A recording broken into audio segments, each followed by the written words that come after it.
The House will come to order. Members, please register.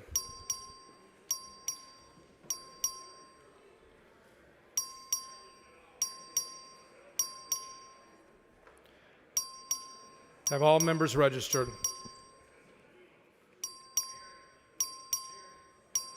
Have all members registered? A quorum is present. The House and gallery will please rise for the invocation, which will be offered by Pastor Scott Wall from Capitol Commission in Austin. Thank you, Mr. Speaker.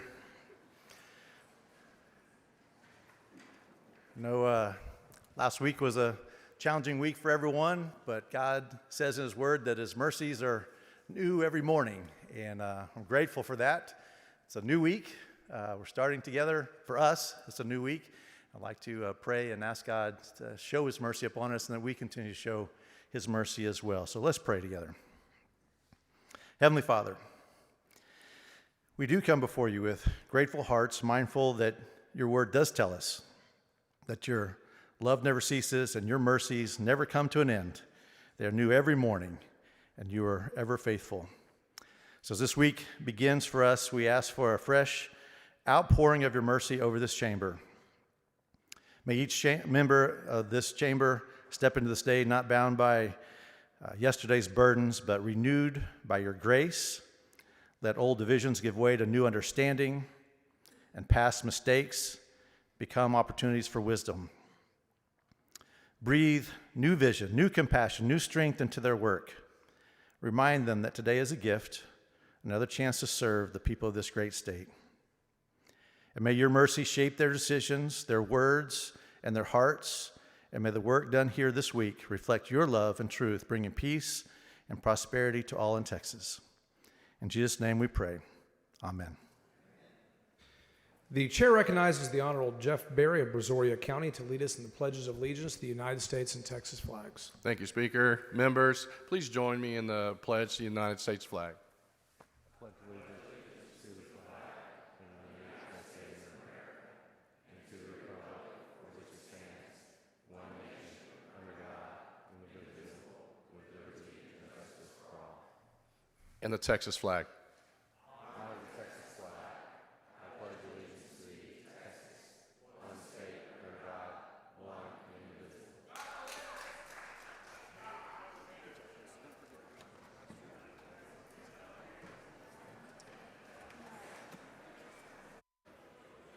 Please excuse Mr. Dean because of important business in the district. On motion of Mr. Harless, is there objection? Chair hears none, so ordered.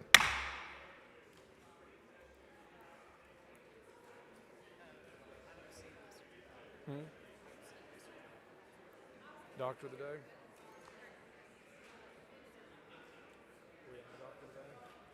The chair is pleased to recognize Dr. Christine Camacho from San Antonio as the Doctor of the Day. Members, join me in welcoming our Doctor of the Day.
Mr. Guerin moves to defer the reading and referral of bills until the end of today's business. Is there objection? Chair hears none. It's so ordered.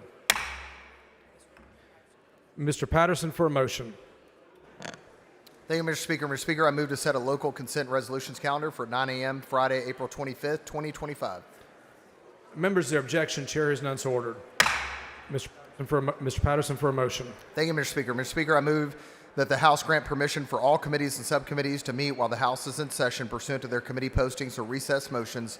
For purposes of this motion, committees and subcommittees scheduled to meet or reconvene today upon final adjournment or recess or during bill referral, if permission is granted, are authorized to convene upon adoption by the House of today's adjournment motion. Members, you've heard the motion. Is there objection? Chair hears none. So ordered.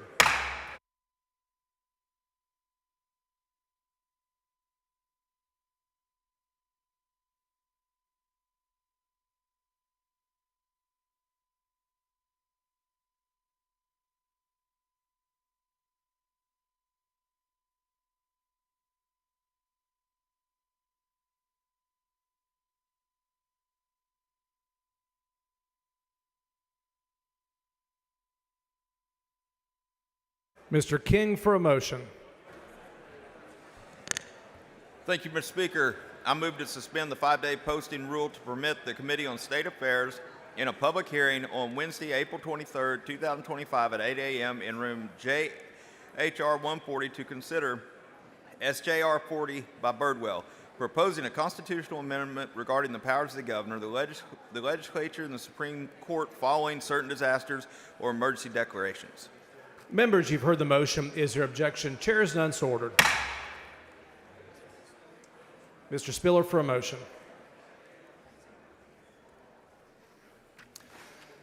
Thank you, Mr. Speaker. I move to suspend the 5-day posting rule to permit the Committee on Insurance in a public hearing on Wednesday, April 23rd, 2025 at 8 o'clock a.m. in room E2.026 to consider HB 5173 by Dean relating to annual statistical reports and for the adoption of title insurance premium rates, and SB 458 by Schwartner relating to an appraisal process for disputed losses under personal, automobile, or residential property insurance policies. Members, you've heard the motion. Is there objection? Chair is none. So ordered.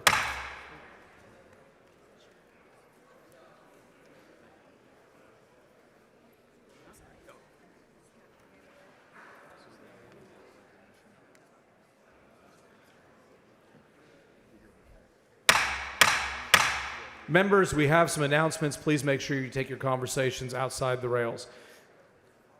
The following announcements, the clerk will read the announcements. The Committee on Local and Consent Calendars will meet Wednesday, April 23rd, 2025 at 8:30 a.m. in room C2E2024 in a formal meeting to set a local and consent and resolutions calendar. Members, over the weekend, Representative McQueenie celebrated his birthday. Please join me in wishing Representative McQueenie a very happy birthday.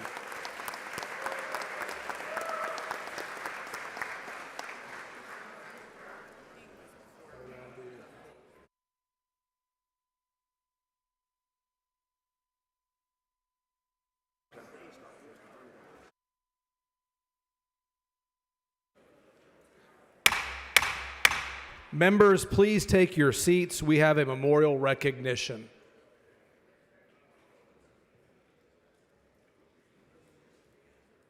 Chair recognizes Mr. Bumgarner for memorial recognition. Thank you, Mr. Speaker. Members, late Sunday night, Denton County Commissioner Bobby Mitchell and her husband, Fred Mitchell, were brutally attacked in their home in Louisville. Both Bobby and Fred were critically injured in the attack. The Louisville Police Department quickly responded to the scene, provided medical assistance, and apprehended the suspect. Unfortunately, Fred is no longer with us. Denton County is shaken. One of our pillars has been knocked down. The old saying goes that behind every strong man is a very strong and independent, vibrantly woman. Well, in this case, it was flipped. Fred was Bobby's rock. They'd been married for 54 years. Fred has proudly stood beside Bobby as she broke countless barriers in Denton County. She's been a member, a public servant since as long as I can remember, since I was in grade school. She became a county commissioner in 2000, and she was a mayor and a councilwoman in Louisville, Texas. Grew up in Louisville, Texas. Both of them did. The loss of Fred is going to be felt in our county for a very long time, and Bobby's doing better. She's in the ICU, and we're praying that she makes a full recovery. But we need thoughts and prayers, and we need to know that God will prevail in this instance, that He will give us our spiritual guide back. That's what Bobby Mitchell says. She's our spiritual guide in our county, and I believe others want to speak on this as well. Mr. Hayes. Thank you, Mr. Speaker. Fred and Bobby Mitchell were a pillar in Denton County. Bobby served as mayor of Louisville for many years, then became a county commissioner. For 25 years, she has served. You know, we meet good people in our lives, but this was a great couple. And you know how it is every now and again, you're around someone and they make you a better person.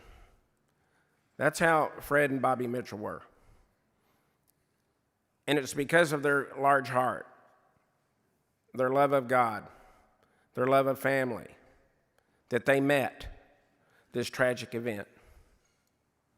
Trying to help a grandson who had mental health issues and drug issues, they took him into their home.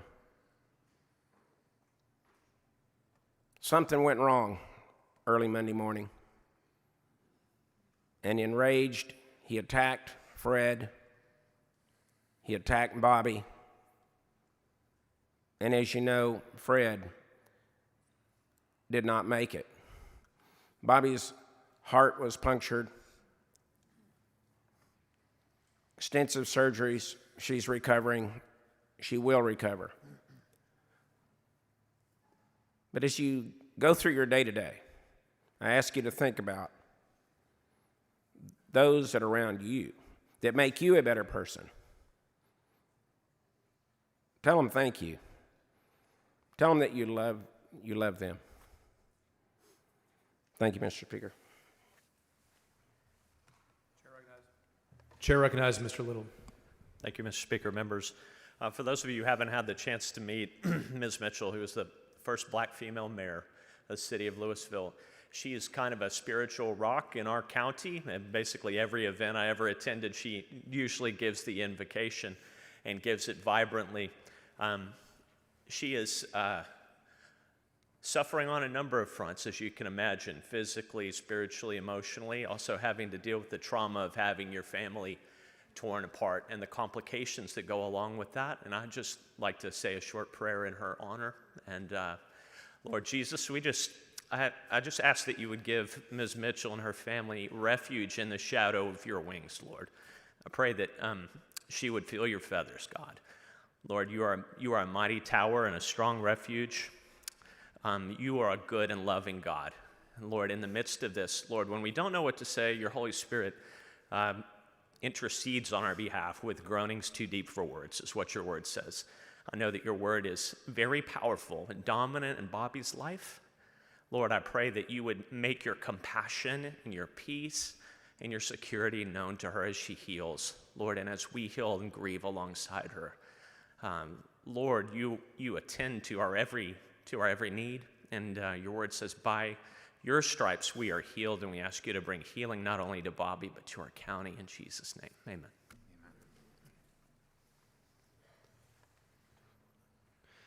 Members, guests in the gallery, please rise and join us in a moment of silence.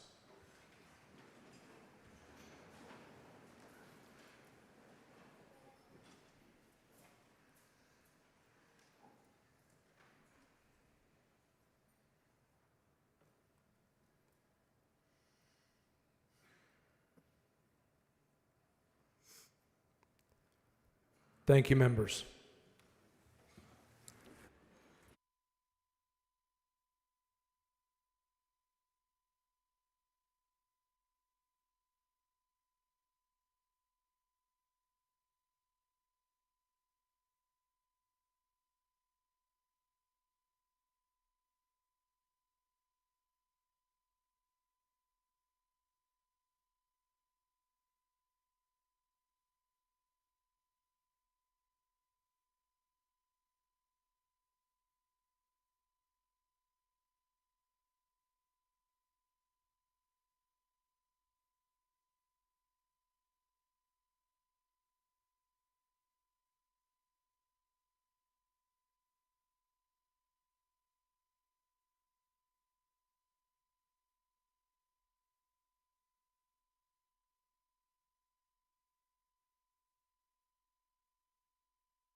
The chair recognizes Mr. Dutton for a recognition.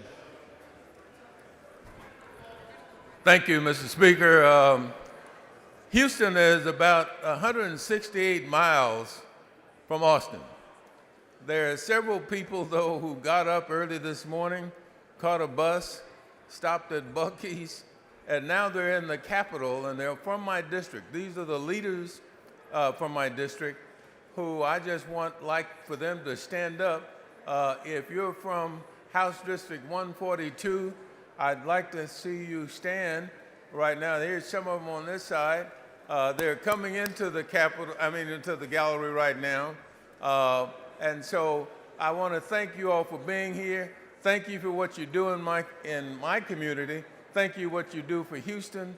Thank you what you do for Texas in making it a better place to live, work, and raise a family. So God bless you all. Thank you. And let's hope this is a real successful trip because, I'll just keep you in my prayers, and I just want you all to know that I love each and every one of you. And God bless you.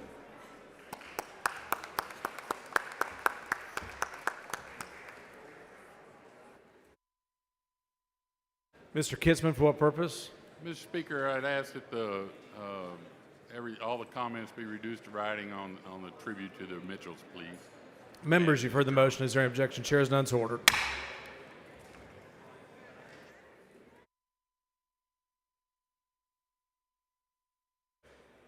Chair recognizes Mr. Wharton for a recognition. Thank you, Mr. Speaker, members, guests in the gallery. Today, I'm proud to welcome the senior class of Hearn ISD to the Texas Capitol.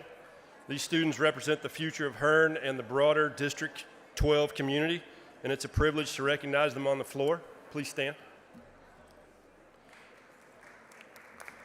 This Capitol Day marks the return of a cherished tradition for Hearn ISD, and I'd like to thank Superintendent Dr. Adrian Johnson for reviving it and continuing to invest in his students' civic engagement and leadership.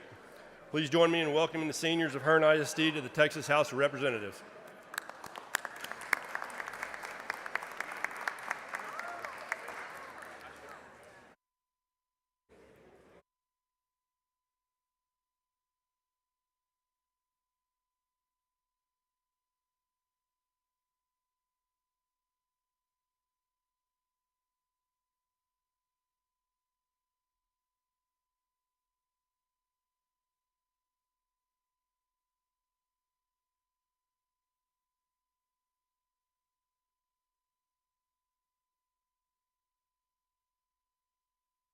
Chair recognizes Mr. Guerin for an important announcement. Thank you, members. Thank you, Mr. Speaker. Lunch is available in the members' lounge for purchase. Thank you. Thank you.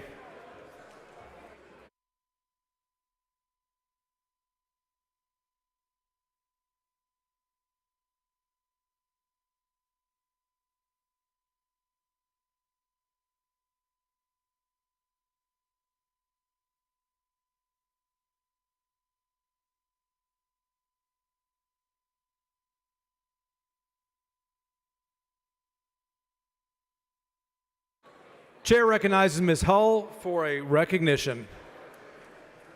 Thank you, Mr. Speaker. Members, I want to recognize the Cy-Fair Superintendent Student Leadership Committee in the gallery. They should be here representing all 12 high schools in the district. Can you please stand so we can recognize you? Thank you all for being here.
Members, please take your conversations outside the rails.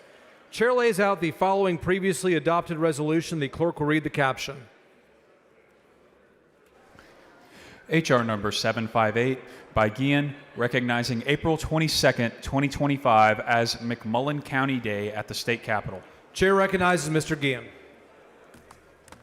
Thank you, Mr. Speaker. Members, today we come together to celebrate the rich history and cultural heritage of McMullen County and to recognize the county's contributions to this great state. The Free State of McMullen, as the locals call it, is a symbol of our past, but also a representation of our present and future. The resourcefulness and determination of the around 600 residents of the county show that however small a community may be, it can still have a big impact. Located in the center of South Texas, McMullen County has a rich history that includes the cattle and sheep ranching industries, as well as the growing importance of oil and gas. The oil and gas industry provides jobs and economic opportunity for the residents of McMullen County, and it has helped establish the county as a regional hub for energy production. Members, today on the dais, we have County Judge Jim Teal, Commissioner Murray Swaim, County Sheriff Emmett Shelton, and County Treasurer Jill Atkinson. And up in the gallery, and as I call your name, please stand, we have Sally Swaim, Clarissa Risa Shelton, Pastor Jim Harris, County Clerk Maddie Martinez, District Clerk Thomas Martinez, Truett Martinez, their daughter of Maddie and Thomas, Assistant Treasurer Brittany Markley, Assistant Treasurer Corey Delgado, Treasurer Deputy Clerk Marty Hamilton, Treasurer Deputy Clerk Olivia Job, Treasurer Deputy Clerk Terry Smith, Serenity Gordon, McMullen ISD Principal Joe Timms, McMullen ISD student Brandon Timms, McMullen ISD student Kim Esquiel, McMullen ISD student Harley McBee, and McMullen ISD student Lawson McClorty, Emergency Management Coordinator Michael Padilla, Projects and Operations Manager Dale Patterson, our Fire Chief Jason Cooper, Assistant Fire Chief Joe Yanis, McMullen Board of Trustees Warren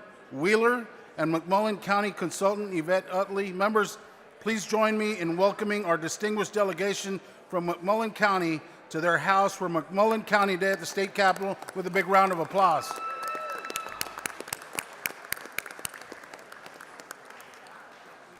Thank you.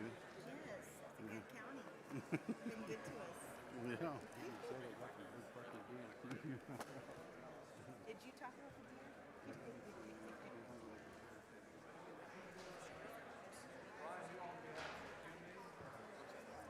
Hey, how are you? Good to see you. Good to see you. Hey, Eddie.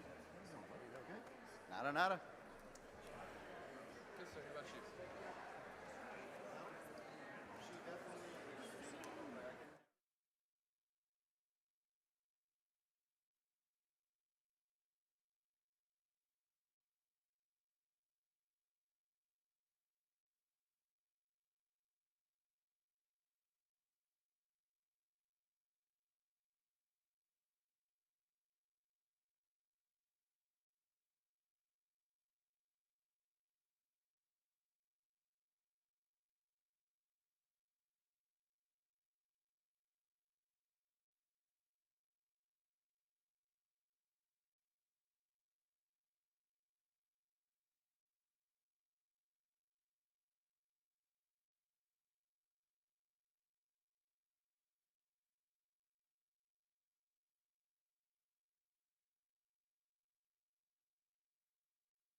Members, please take your seats. We have a memorial recognition.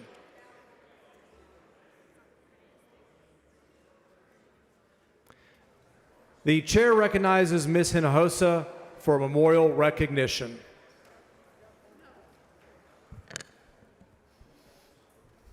Thank you, Mr. Speaker and members. I didn't want the day to pass here in the Texas House without taking a moment to pause and recognize the incredible contribution of our spiritual and religious leader, Pope Francis, who passed away the day after Easter. It was almost a gift to followers to have his passing be the day after Easter because it reminded us of the solemnity of Easter in a world that goes too fast, that is too loud.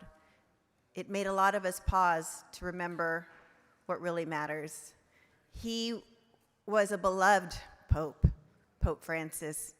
He gave preference to the poor. He lived a life of poverty. He was the first since the 1800s to actually take a vow of poverty. He didn't wear the red shoes. He will be buried in a simple wooden coffin. He shunned politics in favor of seeing the human being in everybody. He was known for 5 famous words, "Who am I to judge?" because he saw the value in all of us. And I think it is fitting that all of us take a moment to recognize his life and his contribution. He valued discernment above ideology because he knew the power of the Holy Spirit. Our work here is about discerning what is right, what is in the interest of Texans, what is in the interest of everyone we serve. And I would like to take a moment to recognize him. Que descanse en paz, Pope Francis. Members, please rise and join us for a moment of silence.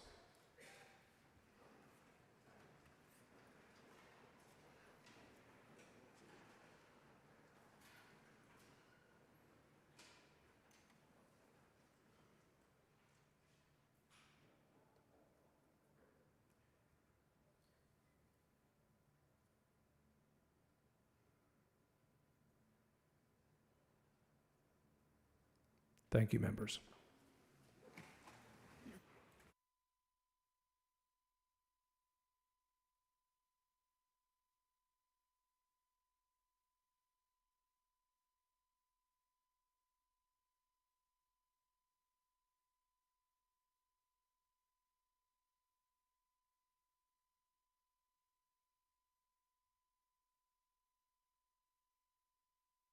Mr. Canals, for what purpose? I move that the words from Representative Hinojosa be reduced to writing and placed in the journal. Members, you've heard the motion. Is there objection? Chair is none, so ordered.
Chair recognizes Speaker Craddock for a motion. Mr. Speaker, members, I move to suspend the 5-day posting rule to permit the Committee on Transportation in a public hearing on Thursday, the 24th at 8 o'clock to hear the following. To consider the following: HB 5597 by Leo Wilson relating to the definition of Galveston County Port, and House Bill 4429 by McQueenie relating to the designation of a portion of U.S. Highway 281 in Blanco and Burnett County as the Montgomery Memorial Highway. I move adoption. Members, you've heard the motion. Is there objection? Chair hears none, so ordered.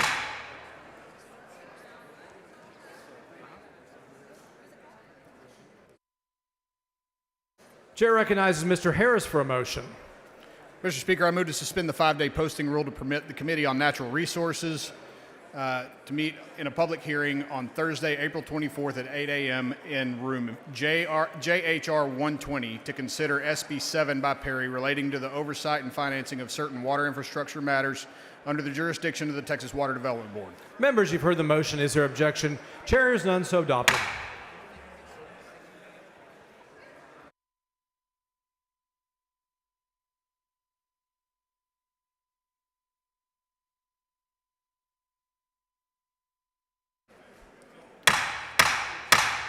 Members, we're about to go on the calendar. If you have a bill on the calendar, please be ready.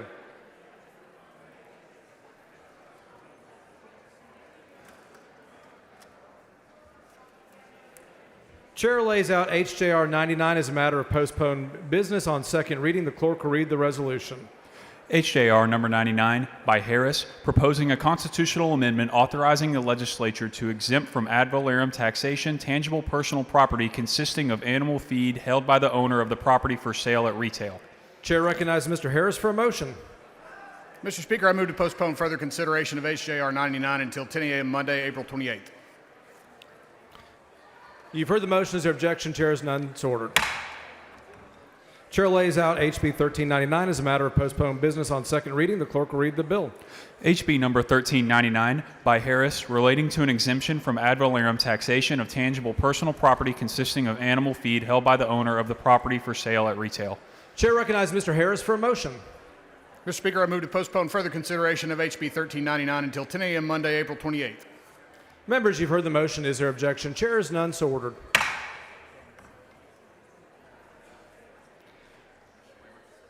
Chair lays out HJR 5 as a matter of postponed business on second reading. The clerk will read the resolution.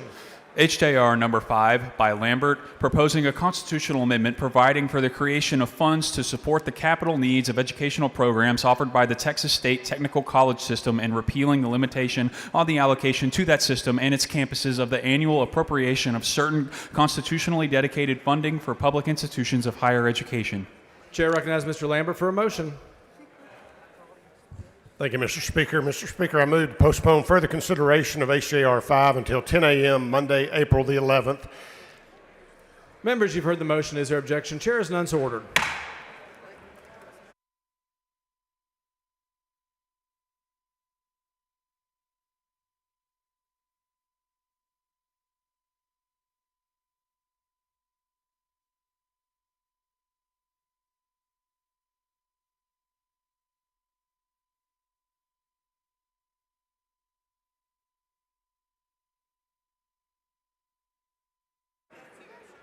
Chair recognizes Mr. Lambert for a motion. Let's back up. Thank you, Mr. Speaker. I move to postpone further consideration of HJR 5 until 10 a.m. Monday, April the 28th. Members, you've heard the motion. Is there objection? Chair hears none, so ordered. Members, the next bill on the calendar is HB 1330. The Senate companion is over and eligible. The chair lays out on second reading SB 365. The clerk will read the bill. SB number 365. Chair recognizes Ms. Howard to explain the bill.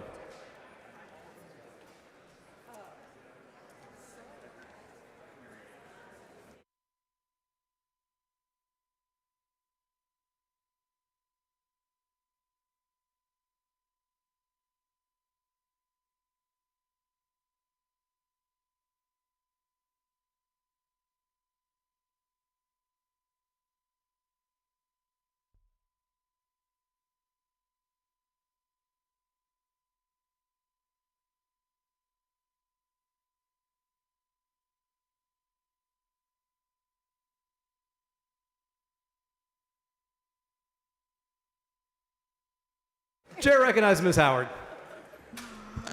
Thank you, Mr. Speaker, members.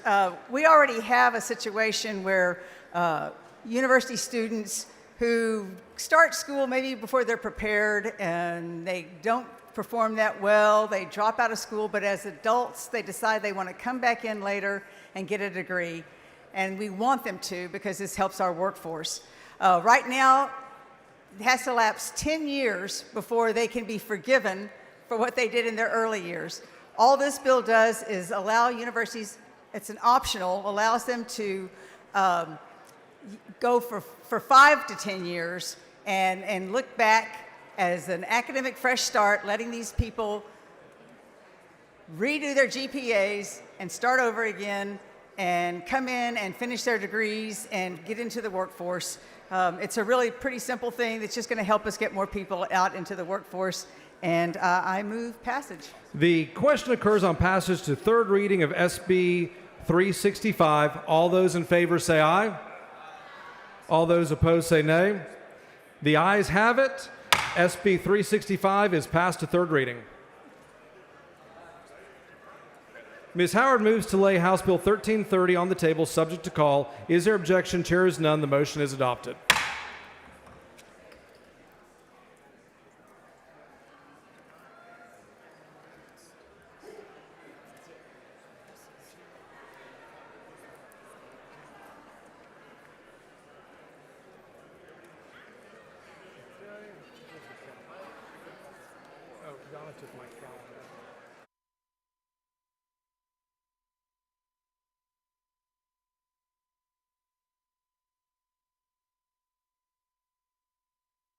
Members, the next bill on the calendar is House Bill 2110. The Senate companion is over and eligible. The chair lays out on second reading SB 1786. The clerk will read the bill. SB number 1786 by Creighton, relating to public higher education. Chair recognizes Mr. Van Dever to explain the bill. Thank you, Mr. Speaker. Members, this is the cleanup bill for House Bill 8 that we passed last session that transformed the way we fund our community colleges. It requires a tri-agency to jointly coordinate grant programs, expands the definition of credentials of value, and extends the eligibility for junior college performance. Mr. Speaker, I move passage. The question occurs on passage to third reading of SB 1786. All those in favor say aye. All those opposed say nay. The ayes have it, and SB 1786 is passed to third reading. Mr. Van Dever moves to lay House Bill 2110 on the table, subject to call. Is there objection? Chair hears none, and the motion is adopted.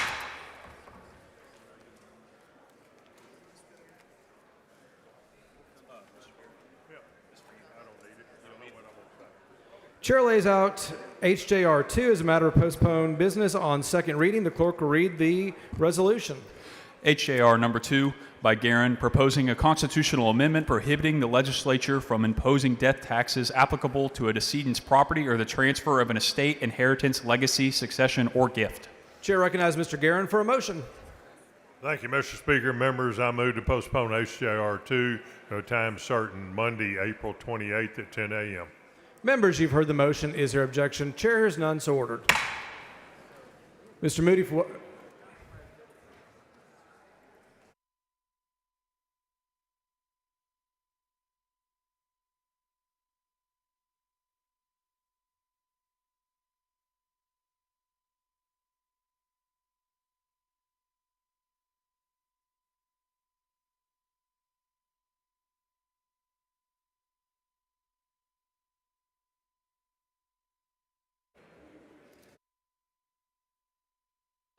Members, the next resolution on the calendar is HJR 6. The chair lays out on second reading HJR 6. The clerk will read the resolution. HJR number 6 by Capriglione, proposing a constitutional amendment prohibiting the imposition of a tax on the realized or unrealized capital gains of an individual, family, estate, or trust. Chair recognizes Mr. Capriglione for a motion. Great. Thank you, Mr. Speaker. I move to postpone further consideration of HJR 6 until 10 a.m. Monday, April 28th. Members, you've heard the motion. Is there objection? Chair is none, so ordered.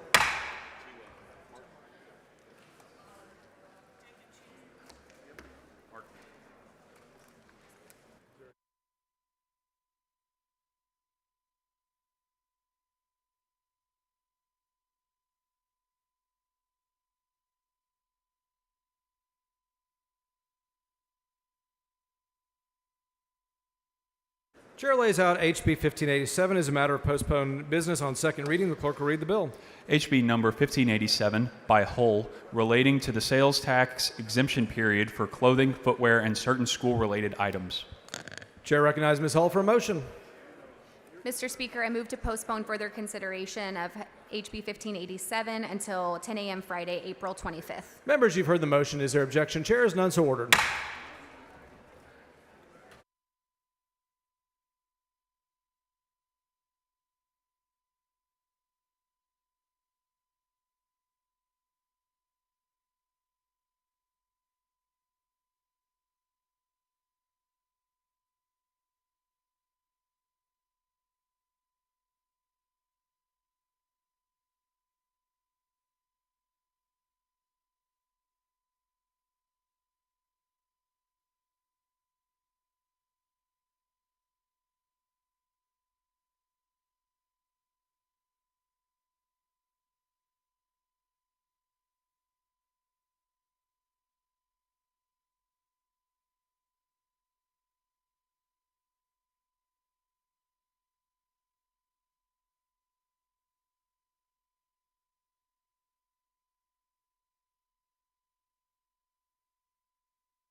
The chair lays out on second reading HB 14. The clerk will read the bill.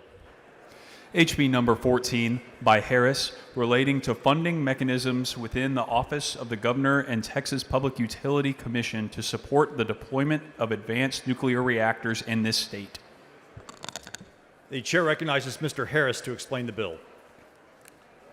Thank you, Mr. Speaker. Members, the increasing strain on our electric grid, driven by the expansion of energy-intensive industries such as data centers and advanced manufacturing, underscores the urgent need for long-term resilient energy solutions in Texas. Nuclear power provides the most reliable and energy-dense electricity available to mankind. Investment in next-generation nuclear technology will drive significant innovation, job creation, and economic growth in Texas.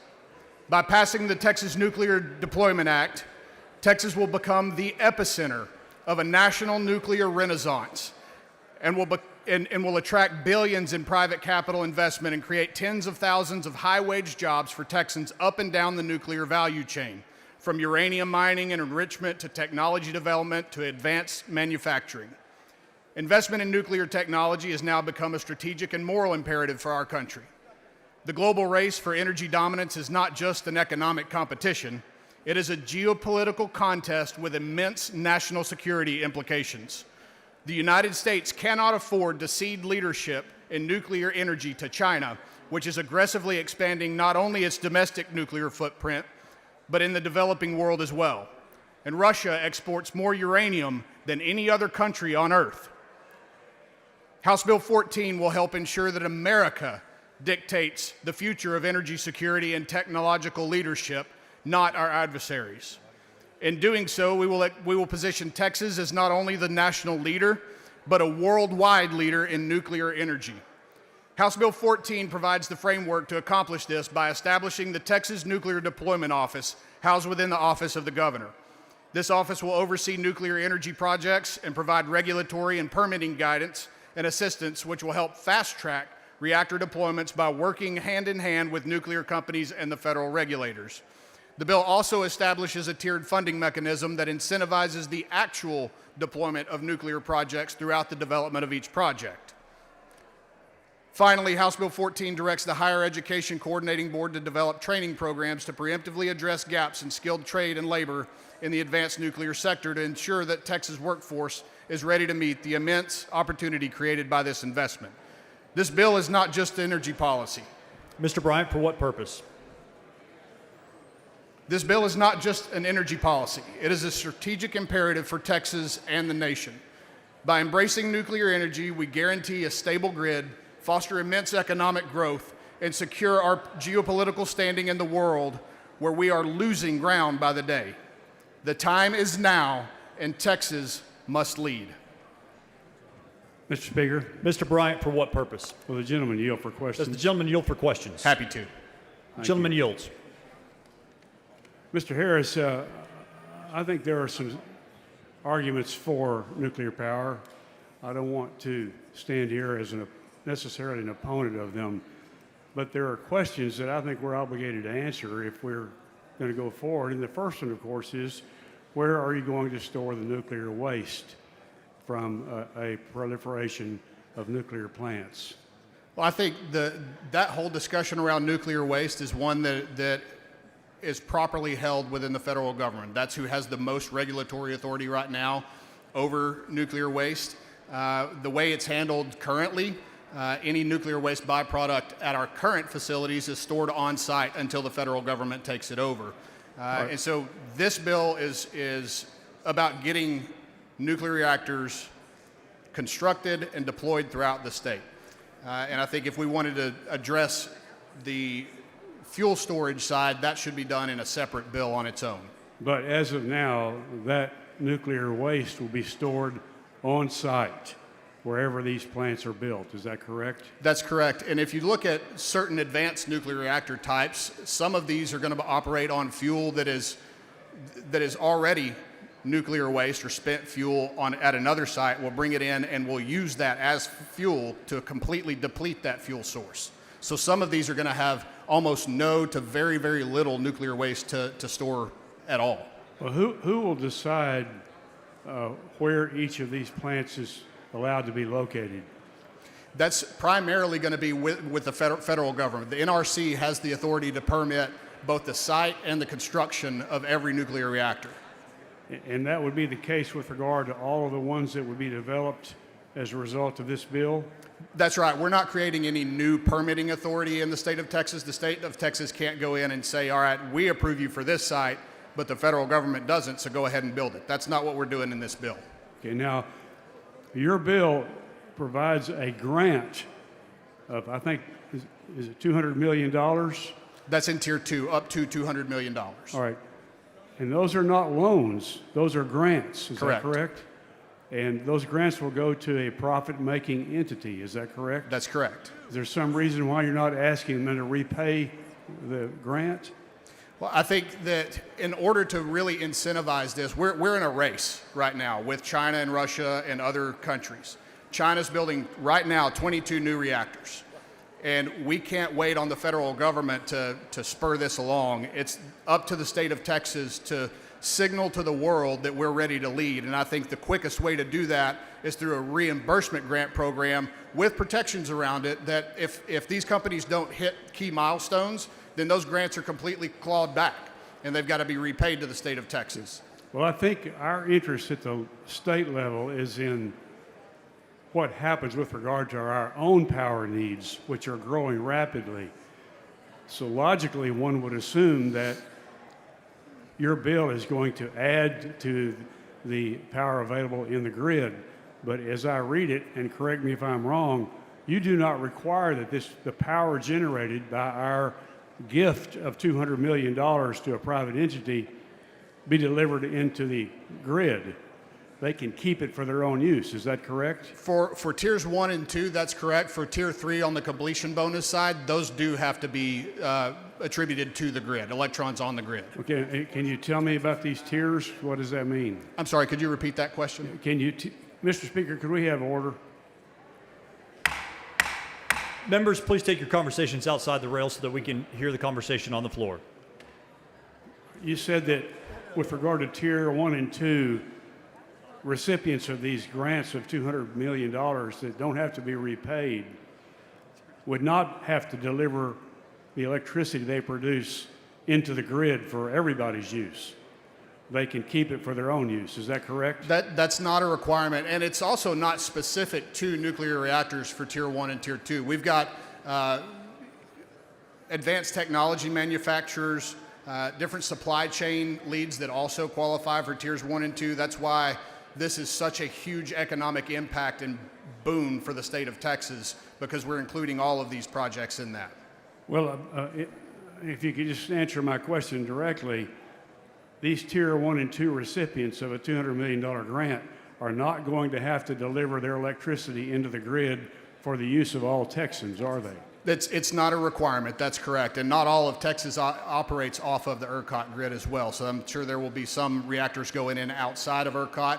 The intent of this bill is to fast track nuclear deployment throughout the state of Texas. And I think this is the best way to accomplish that goal. And isn't our first priority electrical needs in our state? It is. And I think this furthers that priority as well. If we can increase the time with which we're developing these new technologies and building these new reactors, then we decrease costs in the long term. The state of Texas gets completely out of this game, and it's the private sector on its complete own building new reactors across the state. Thank you. Mr. Speaker. Mr. Tinderholt, for what purpose? Will the gentleman yield for a couple questions? Gentleman yield for questions. Happy to, yes, sir. Gentleman yields. Good. I've authored the Protect the Power Grid bill almost every session since I've been here. And really, nuclear power is the only way to get enough power to handle what we currently have and adding 1,500 plus people per day. Your bill fast tracks that, and essentially it could create a situation, am I wrong? It could create a situation where we don't have another freeze that actually kills Texans. Absolutely correct. Are you familiar with the fact that last year was the first time that fission was used to create net positive power, and they said that a 8-ounce cup of hydrogen could produce enough power for an entire household for 100 years. Did you know about that study? I didn't know about that particular one, but all the new advances in this technology space is what's really exciting about what the state of Texas could be leading on. And so essentially doing this, while we spend a lot of money doing this, it'll potentially protect 30 plus million Texans from ever having a problem where we don't have enough power. It is the best way to secure our grid for the long term in conjunction with continued geothermal electric generation. This is the natural fit to make sure that we're completely secure. Well, thank you.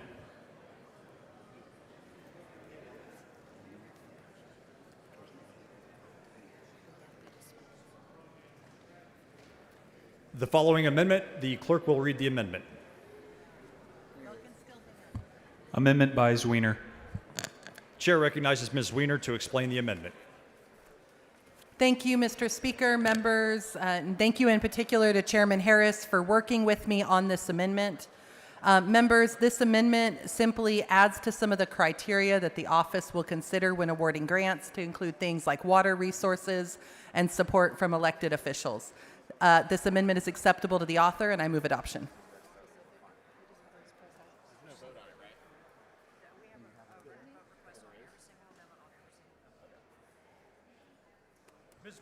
Ms. Wiener sends up an amendment. The amendment is acceptable to the author. However, a record vote has been requested. A record vote is granted. All those in favor, please say aye. All those opposed, please vote no. The clerk will ring the bell. Show Mr. Harris voting aye. Show Ms. Wiener voting aye. Show Dr. Leilani voting aye. Show Ms. Garcia of Bear voting aye. Show Mr. Morales voting aye. Show Mr. King voting aye. Have all members voted? Have all members voted? There being 125 ayes and 21 nays, the amendment is adopted. Does any member wish to speak for, against, or on the bill? Chair recognizes Mr. Harrison to speak against the bill.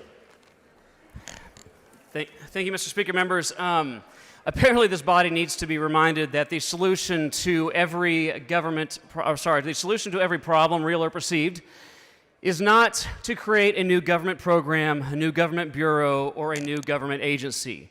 Yet that is exactly what HB 14 does. And while I firmly and strongly support increasing and growing nuclear production in this great state of Texas, this is the wrong way to do it. We cannot lose sight of the fact that far too often government solutions are worse than the problems that they purport to solve. And that's what's happening here. And let me tell you, the fiscal note on this and what's being represented by the authors, this is just a $4 million bill.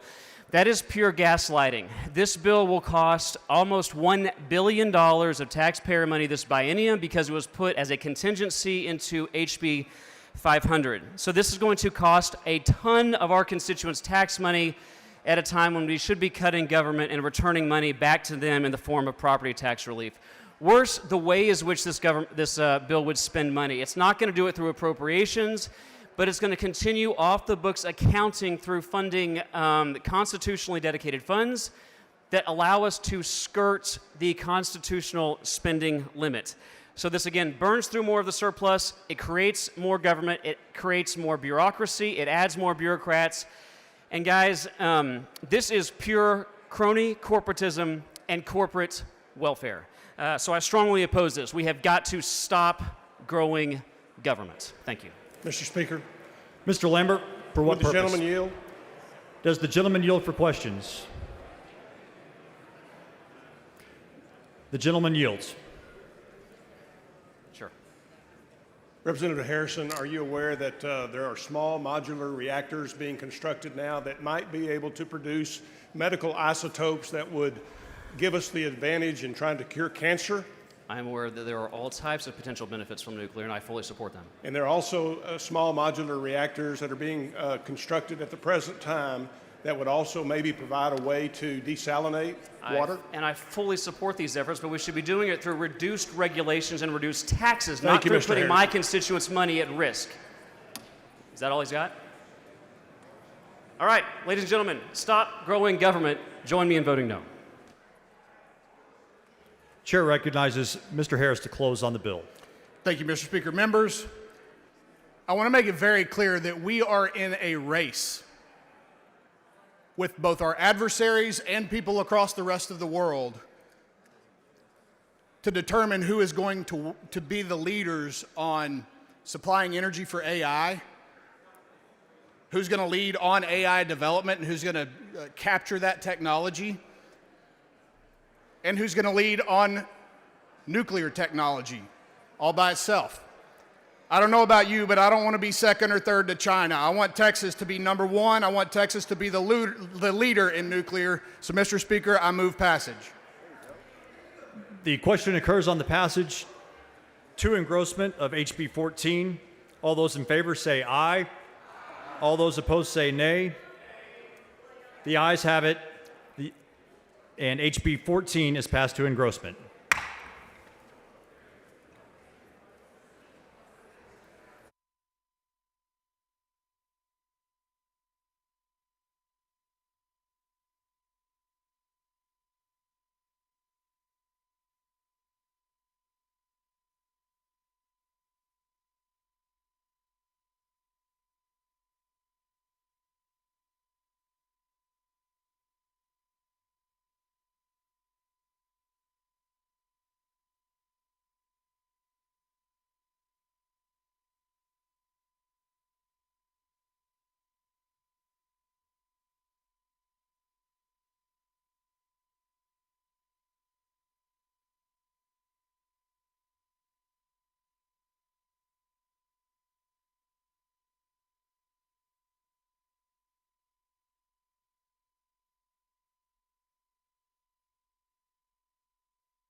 Chair lays out on second reading HJR 31. The clerk will read the bill.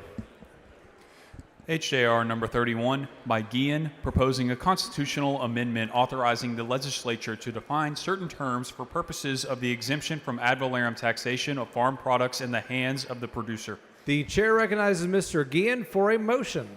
Thank you, Mr. Speaker. Members, I move to postpone further consideration of HJR 31 until 10 a.m. Monday, April 28th.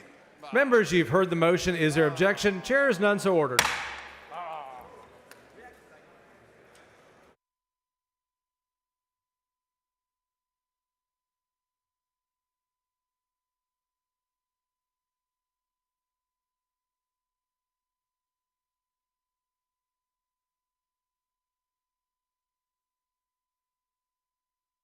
Chair lays out on second reading HB 43. The clerk will read the bill. HB number 43 by Kitzman, relating to the Texas Agricultural Finance Authority and to a study and report on plant disease and pest outbreaks. Chair recognizes Mr. Kitzman to explain the bill. Thank you, Mr. Speaker. Members, today I bring for your consideration House Bill 43, which promises to be the most significant legislation regarding production agriculture in many sessions. In today's incredible Texas economy, production agriculture is the #2 component. Yet for many, we do not even afford an afterthought to the economic health of our farms and ranches and agricultural businesses. Indeed, with most Texans' ability to access never-before-seen quantities and varieties of food, it's easy to fall into a mindset where we can take that food supply for granted. So where are we? For the third consecutive year, Texans has led the nation in agriculture losses at $3.4 billion. This has been the result of many factors, but much of Texas's total losses were attributed to widespread drought, excessive heat, and lack of water. Mother Nature is Mother Nature, and producers always live with her as an irrational factor in the formula.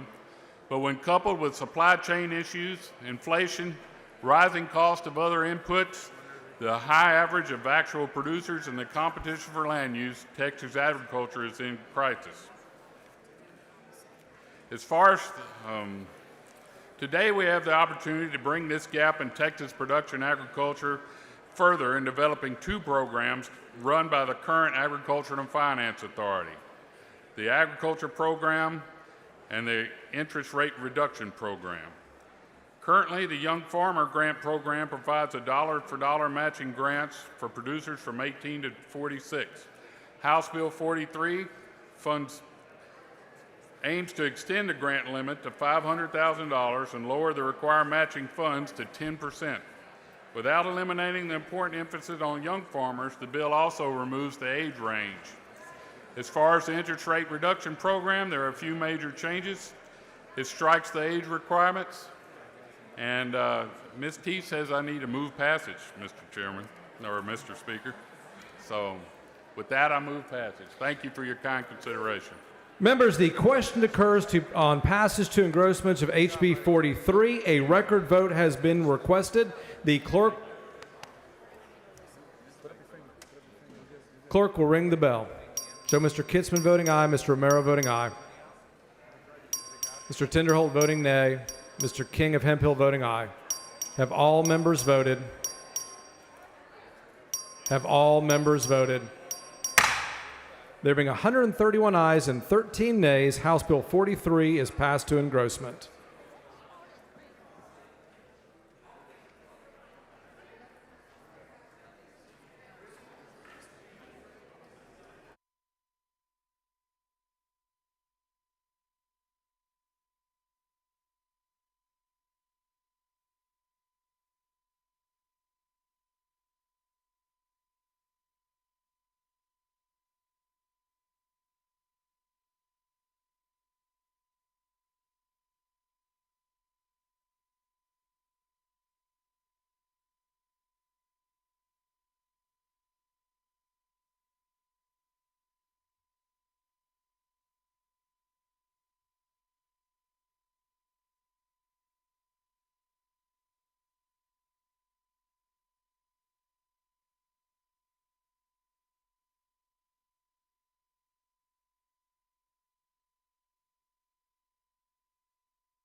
Chair lays out on second reading House Bill 18. The clerk will read the bill.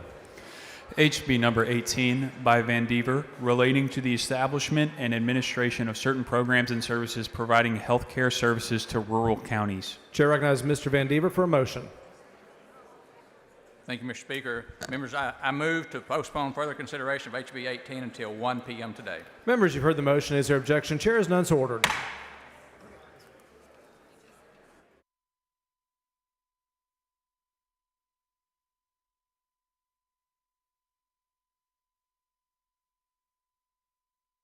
Chair lays out on second reading House Bill 106. The clerk will read the bill.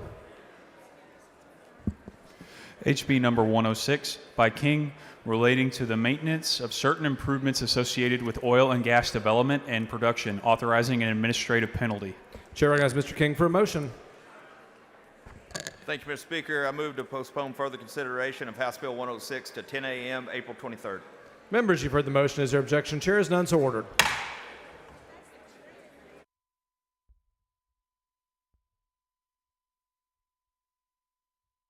Chair lays out on second reading House Bill 36. The clerk will read the bill.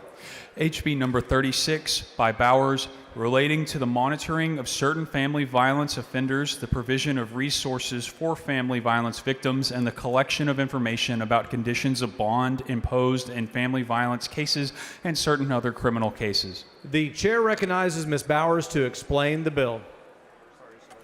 Thank you, Mr. Speaker. House Bill 36 was developed in honor of a dear friend, Sharon Radabaugh. Members, imagine returning home at the end of last session and learning about the violent death of a dear friend.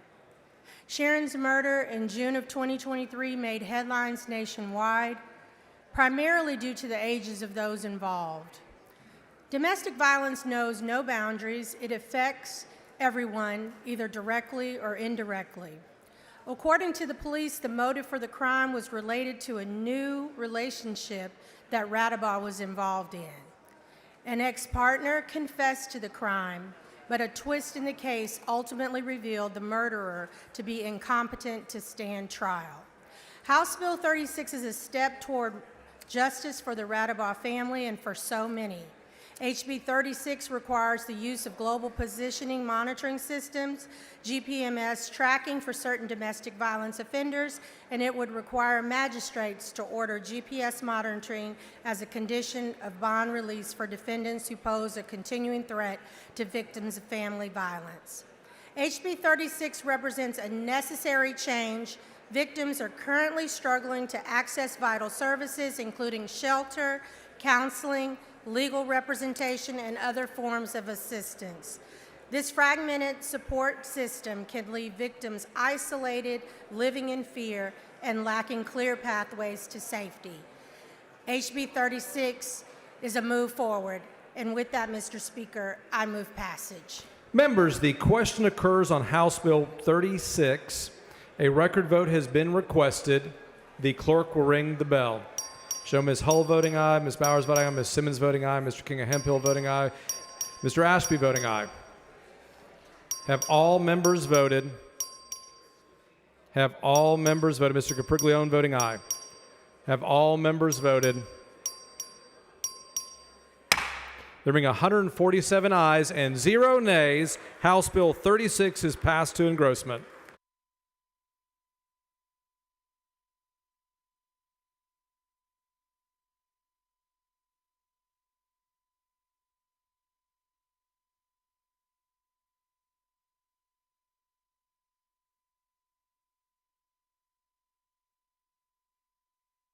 Chair lays out on second reading House Bill 26. The clerk will read the bill.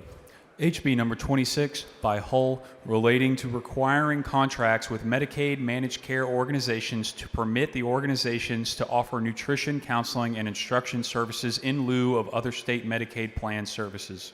The chair recognizes Ms. Hull to explain the bill. Thank you, Mr. Speaker.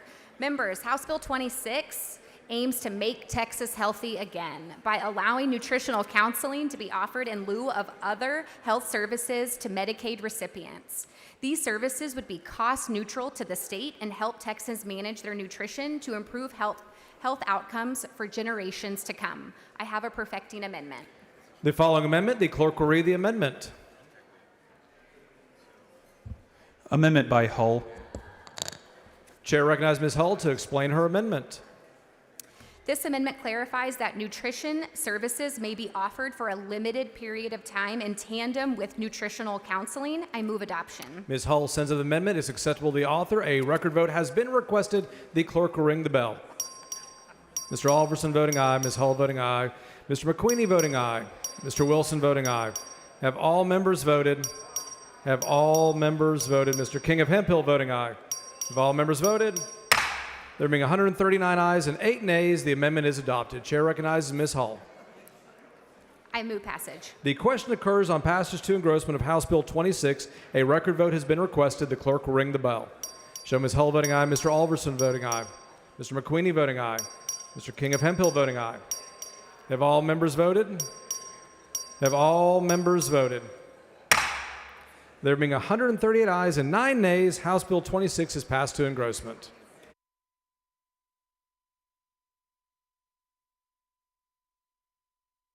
Amendments on this one?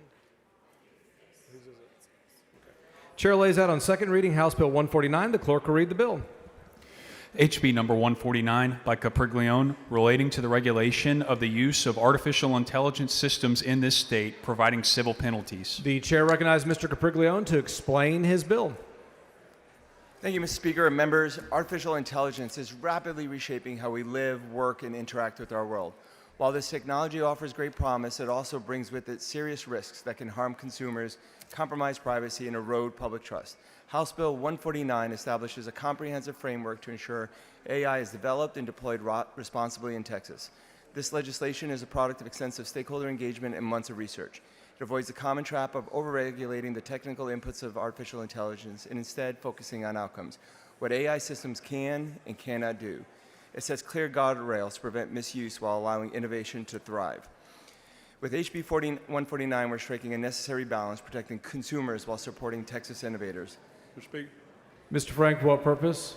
does the gentleman yield for a question? Does the gentleman yield for a question? I do, yes. He yields.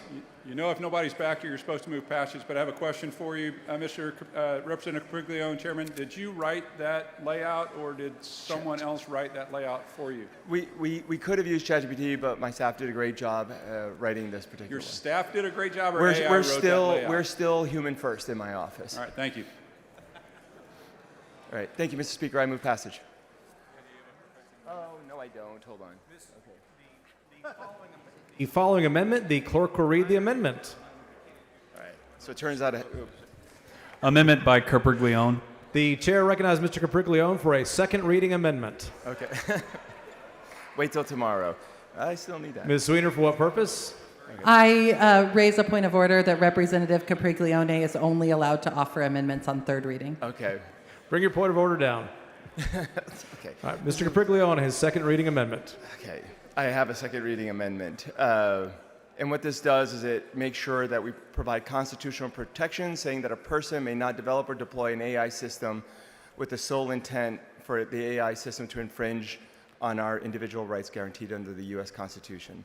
I move passage. Mr. Capriglione sends up an amendment. It is acceptable to him. However, a record vote has been requested. The clerk will ring the bell.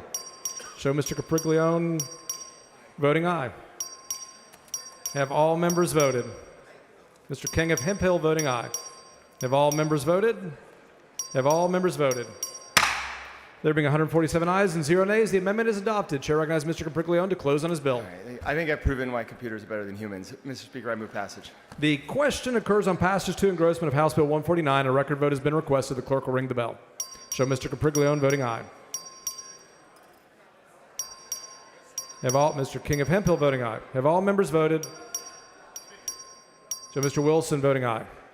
Have all members voted? There being 137 ayes and 10 nays, House Bill 149 is passed to engrossment.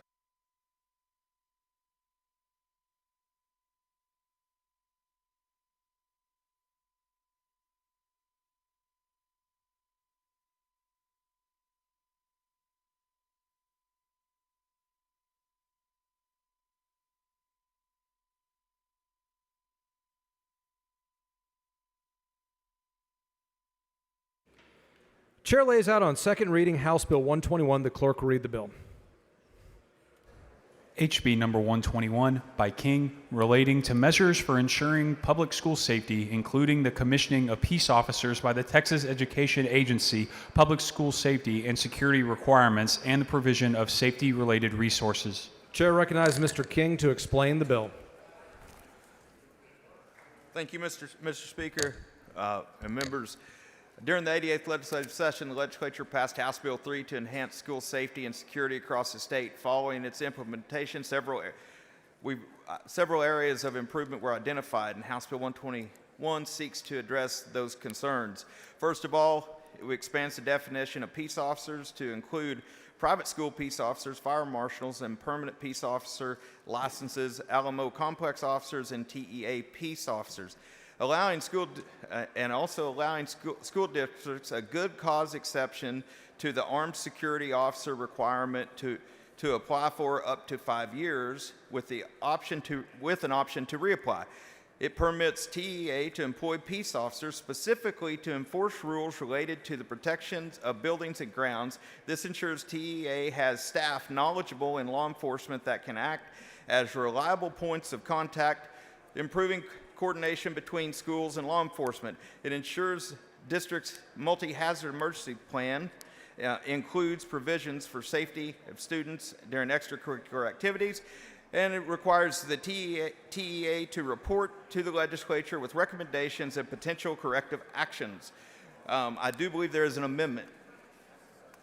The following amendment, the clerk will read the amendment. Amendment by Luther. Chair recognizes Ms. Luther to explain her amendment. Thank you, Mr. Speaker. Members, this amendment would modify the Texas Family Code to require that all reports of abuse or misconduct, including sexual misconduct by an educator, are reported to law enforcement.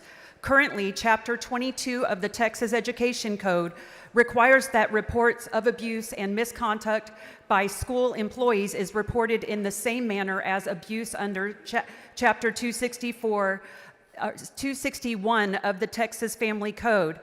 The issue is that that provision of the code allows for abuse and misconduct to be reported to state and local law enforcement, the Department of Family and Protective Services, or a state agency that operates, licenses, certifies, or registers the facility where the abuse occurred. Unfortunately, several school districts have taken advantage of the use of the word "or" in that statute, and reports of misconduct involving educators is being reported solely to the State Board of Educator Certification and not to the police. This amendment would make it so any report of abuse, including sexual abuse, must be reported to law enforcement. We owe a duty to protect our kids, and we have laws to protect them from sexual predators.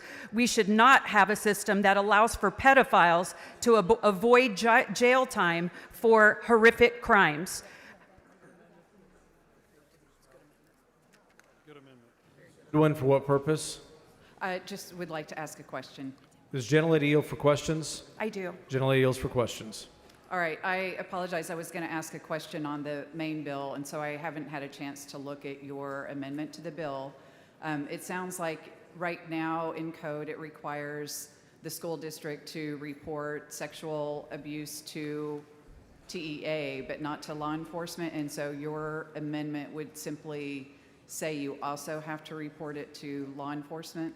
Yes, right now it gives it to the TEA or law enforcement, and it just changes it to where both are notified.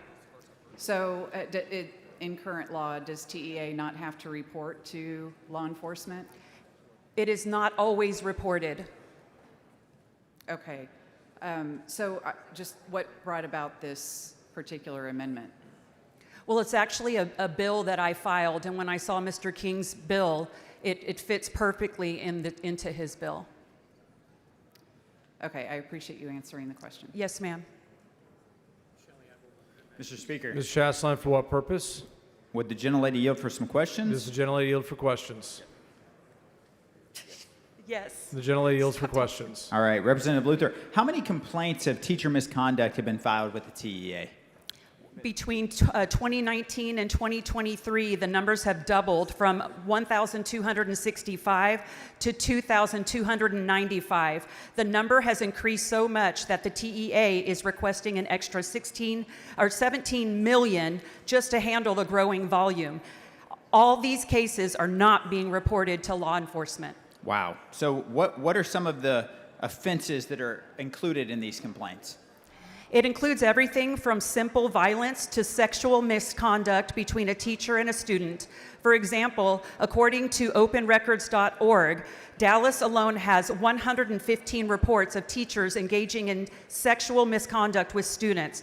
None of them were reported to law enforcement, and 112 of those educators returned to classrooms.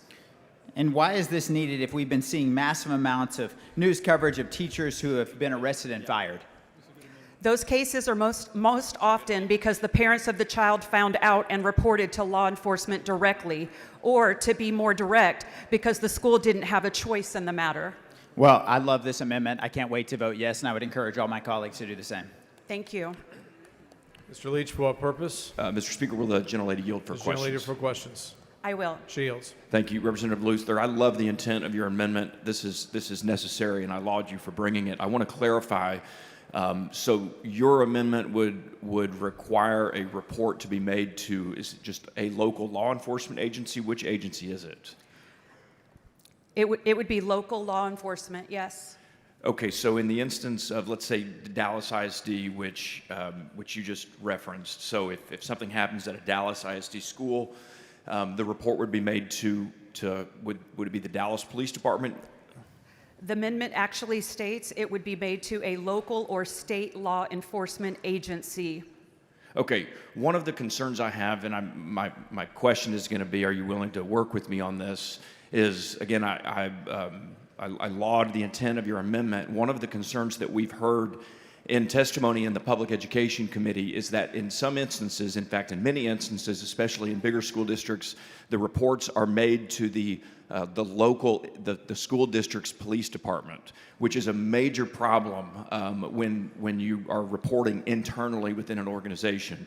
And so would you be willing to work with me on an amendment to require those reports to be made to it can be made to the school's police department, but also to the local police department? Absolutely. Okay, I'd like to work with you on an amendment to your amendment. I'll come on down. I appreciate that. Thank you. Again, for what purpose? Does the gentlelady yield? Does the gentlelady yield for questions? I do. She yields. Ms. Luther, you were a former teacher, is that correct? I taught public high school for 13 years. Right. And this bill, this amendment to this bill is not intended to harm or hurt good teachers that are out there working hard to educate our students, correct? Absolutely not. I'm a huge fan of our teachers in Texas. Right. And this bill is just to strengthen those that are there. And look, there's a small percentage of people in lots of businesses that do bad things. Is that correct? That is correct. And this is just to make sure that our children, which are most precious to everyone, are protected from that small percentage of things that happen poorly. Is that correct? That is correct. Okay. Thank you, ma'am. Thank you. Mr. Little, for what purpose? The gentlelady yield for questions. Gentlelady yield for questions? I do. She yields. Representative Luther, this is a wonderful amendment. Thank you for bringing it. What types of situations gave rise to your concern about the need for this amendment? As a former teacher, I have seen with my own eyes where teachers were laid off and then went and worked for another school. Are you concerned at all that information about abuse or harm to children inside of schools is not making it outside the walls of that agency to someone who can do something about it? It's possible that that can happen, and we need to close that door. And my understanding is it's a requirement that schools that are aware of abuse of a student are required to report that information to TEA. Is that right? Well, even as a former teacher, I was not exactly sure who to report suspected abuse to. And so I felt that if I just went to an authority person in the school, that was enough. And it's actually just not enough. But is the thrust of your amendment to make sure that everyone who works at a school is clear about to whom to report abuse, and it's designed to protect children from that type of conduct? Any case of abuse, especially in schools, must be made public and sent to law enforcement. Thank you, Representative Luther. Thank you. Oh, please. Mr. Speaker, Ms. Bowers, for what purpose? will the gentlelady yield for some questions? This gentleman yield for questions. Yes, ma'am. Shields. In your amendment, do you define abuse? So if a student cuss at a kid, is that considered an abuse? That is not in the amendment, no. So you don't define what abuse is. So it's at the discretion of that teacher? Well, at that point, it could be at the discretion of the police department. If they don't think that that's abuse, then they would probably not prosecute. Is that in your amendment? I can't hear. I'm sorry, I didn't hear you, ma'am. Is that in your amendment? Well, you know, and the reason I ask these questions, Representative, is that we want to make sure, no doubt, we want to protect our teachers. I think we're all in on that. But we want to make sure that it is not for every little infraction, because we want to give our districts some latitude to be able to Yes, ma'am. to ensure both parties are protected. Yes, ma'am. It's in the penal code already that we're not changing what abuse is. Thank you, ma'am, for answering my question. Yes, ma'am. Mr. Speaker. Mr. Speaker. The lady's time has expired. Ms. Collier, for what purpose? Move to extend the time. Members, you've heard the motion. Is there objection? Chair is none so ordered. Ms. Collier, for what purpose? Will the gentlelady yield for questions? Generally yield for questions? Yes. She yields for questions. I really appreciate this, you bringing this to our attention. I want to make sure, Representative, is this an action that would be taken by teachers or anyone in the school district? The person that is reporting needs to, like as a teacher, I need to call law enforcement and notify the school. Okay, so then this would be, so if a teacher suspects abuse or neglect for one of the students, under your bill, in addition to notifying TEA, the teacher would be required to notify Department of State Health and law enforcement? So it says they must make the report to both the Department of Family and Protective Services and a local or state law enforcement agency if the report is based on evidence that a person engaged in misconduct described by Section 22.093, which is already in the code. Okay, so if a teacher suspects, I'll just go with teachers, if they suspect that the student is subjected to abuse, then they would be required to notify TEA, or I guess the school, but also DFPS, so they would file a report with DFPS and with the local law enforcement, whether that's the sheriff or the city police or Yes. the state police. Yes. Okay, and then in terms of clarifying based on evidence, if the report is based on evidence, what does that mean? Can you just clarify? Well, that would be up to the people that are already best at that job, which would be the Family and Protective Services along with the police. But any type, as a teacher, if there's any type of abuse that I think is happening in the household or outside, it's out of my hands. Once I report it, it's up to those authorities to take action on that. Okay, so in terms of, can you give me an example of some things that you as a teacher would suspect as being neglect or abuse that you would be required to report? So it's defined in the penal code, drug trafficking. If a child comes and has bruising on them that they can't explain, things like that. Okay, and then in terms of neglect, if they come hungry all the time, is that neglect? It could be. I can't. It would be an individual case-by-case basis. Okay, and so then the teacher would be. Sorry, did you want to say something? No, go ahead. Okay, so the teacher would be required to file that report with DFPS and with the local law enforcement or state police. Yes, ma'am. Okay, thank you. Thank you.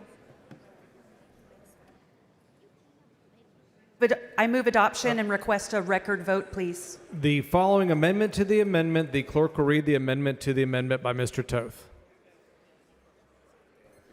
Amendment by Toth.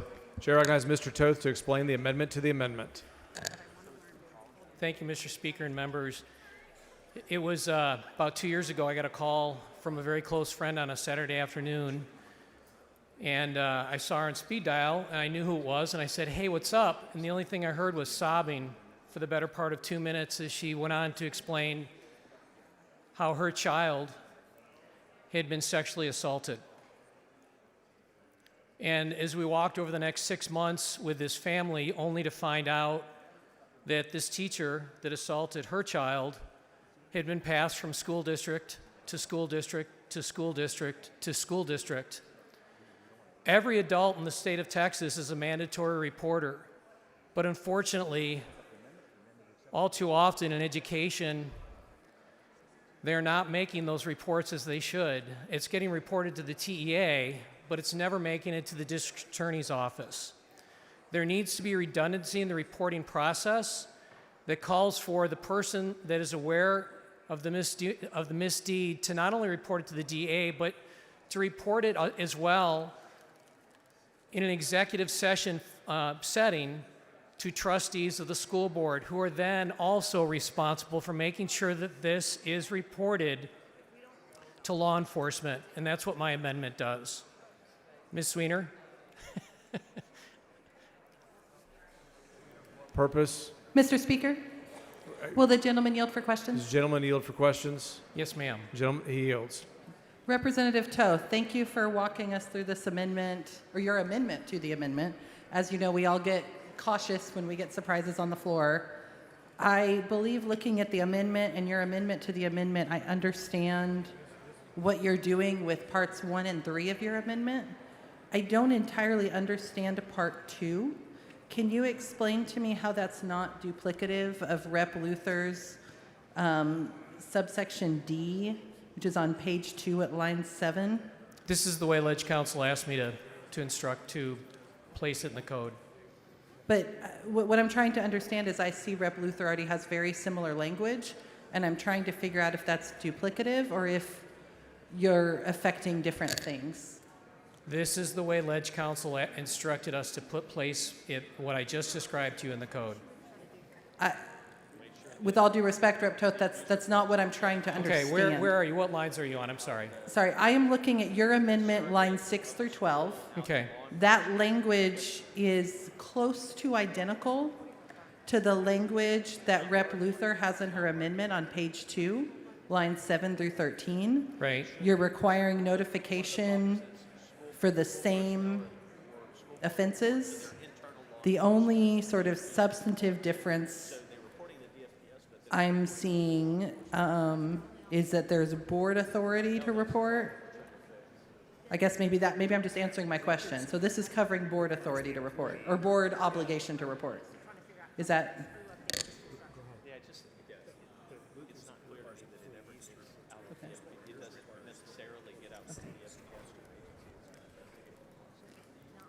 Yeah, Representative, so Ms. Luther's requires an employee. We're asking for a backup where it also includes a board member to report to law enforcement. Okay. Okay. It's a bit redundant, but that's the problem right now, is that these people are falling through the cracks only to arrive at another school where they hurt somebody else. Okay. Move adoption. Thank you for clarifying.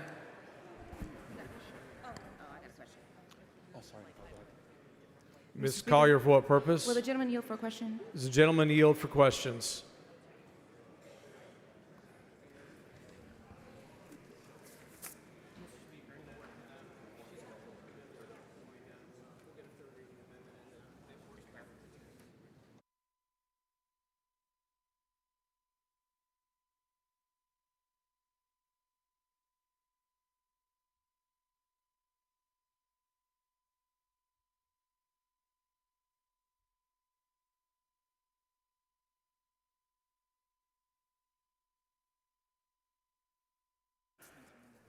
Mr. Speaker, we're going to work with the bill's author on a third reading amendment, and so I'll pull this down.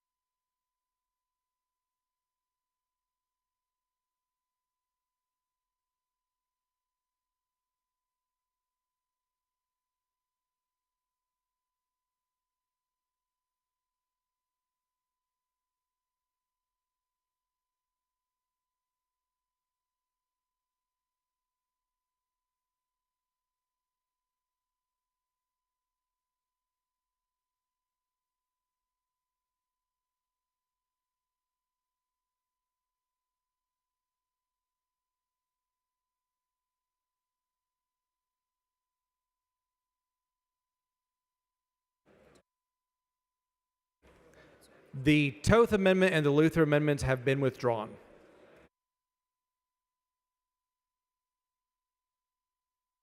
Does anyone wish to speak on, for, or against House Bill 121? Ms. Goodwin, for what purpose? I wanted to ask the bill author questions. Has he closed on the bill?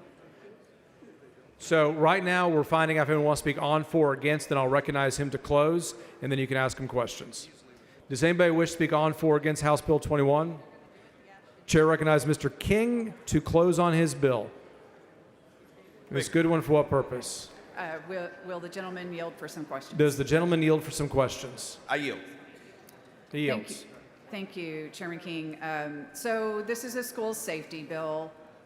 Does it address having a safety buffer zone, which would stipulate that people can't possess a firearm on or near a school campus? Well, there's already laws against that other than personnel that this bill speaks to that can possess a firearm. Right, I understand that there are certain personnel that can possess a firearm, but are you aware that we had an incident in Austin where there was a man openly carrying a rifle near 3 different schools last year, and we were told that there is no law that keeps him from doing it except for federal law, but unfortunately, since it's not a state law, local law enforcement couldn't approach him. That's not what this bill addresses. So I would not be able to speak to that. Doesn't it address school safety? It does address school safety. I mean, somebody near a school openly carrying a firearm, I would think, is a part of school safety. I understand that's what you think. That's not what this bill does. Your bill also addresses personnel being on a school campus armed, and it stipulates that they can get certified within 180 days of being allowed to come on campus armed. That seems very concerning. Can you explain to me the rationale for that? Certainly. The 180 days comes, the training is set out by TCO. We have somewhat of a shortage of trainers, and we have a shortage of trainers of the trainer.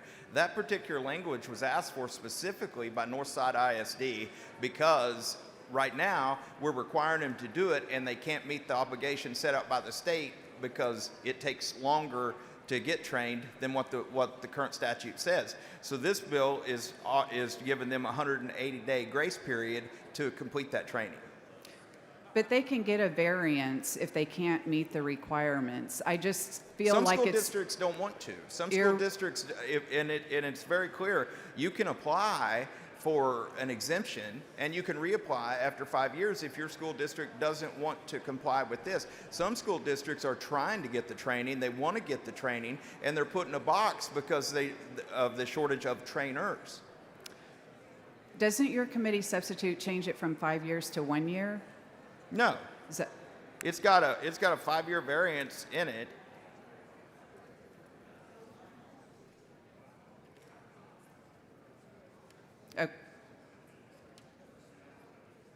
Yeah, that's what it does. So, I mean, so your committee substitute does change something that was 5 years to 1 year. What is that? You're going to have to get more specific, Representative. I'm just telling you what House Bill 121 seeks to do.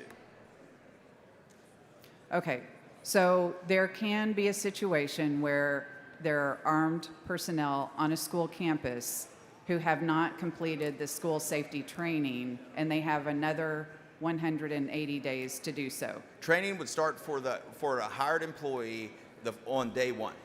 They have to start training on day 1, so they're in training while they're working as a security officer. But they are carrying a gun on a school campus while they are getting trained about how to handle a school shooting situation. They would be allowed to carry a gun under this bill while they're completing training. That seems very irresponsible to me. Thank you, sir. Thank you for that. Move passage. The question occurs to passage to engrossment of House Bill 121. A record vote has been requested. The clerk will ring the bell.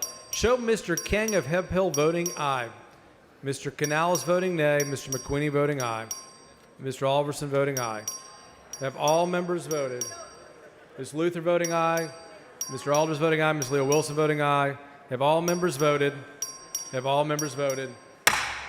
There being 93 ayes and 52 nays, House Bill 121 is passed to engrossment. Chair lays out House Bill 18 as a matter of postponed business on second reading. The clerk will read the bill. HB number 18 by Van Dever, relating to the establishment and administration of certain programs and services providing healthcare services to rural counties. Chair recognizes Mr. Toth for a motion. I'm sorry. Chair recognizes Mr. Van Dever for a motion.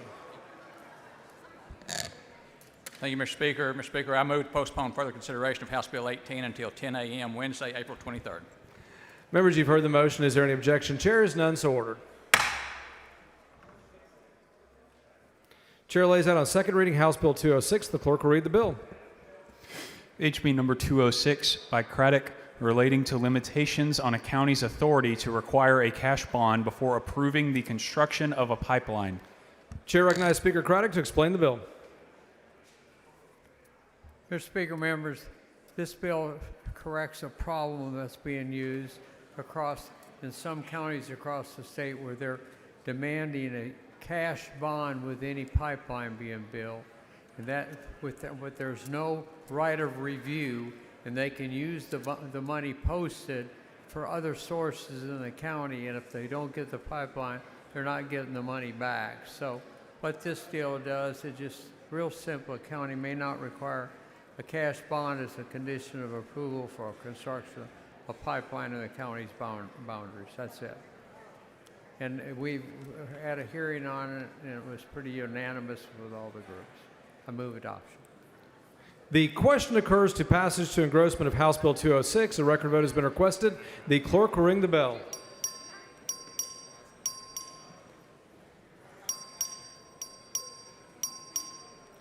Have all members voted?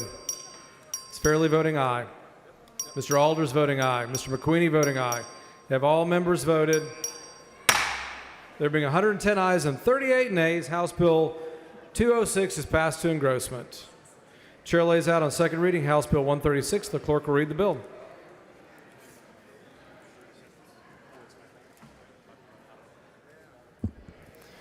HB number 136 by Hull, relating to Medicaid coverage and reimbursement for lactation consultation. The question occurs on passage to, Chair recognizes Ms. Hull to explain her bill. Thank you, Mr. Speaker. Members, House Bill 136 establishes lactation consulting as a benefit for women in Medicaid. We all know that the health and development benefits of breastfeeding are undisputed for both mother and baby, and I believe this will help reduce health costs and increase long-term health benefits for Texans. I move passage. The question occurs on passage to engrossment of House Bill 136. A record vote's been requested. The clerk will ring the bell. Show Ms. Hull voting aye.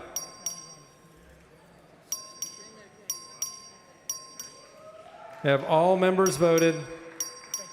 Have all members voted? There being 133 ayes and 13 nays, House Bill 136 is passed to engrossment. Chair lays out on second reading House Bill 3114. The clerk will read the bill. HB number 3114 by Guerin, relating to the view of the state capitol. Chair recognizes Mr. Guerin to explain the bill. Thank you, Mr. Speaker. Members, House Bill 3114 affects the Capitol View Corridor to allow for construction of two new hospitals, one of them being MD Anderson in Austin, as well as construction of an addition to the stadium. I move passage. The question occurs on passage to engrossment of House Bill 3114. A record vote has been requested. The clerk will ring the bell.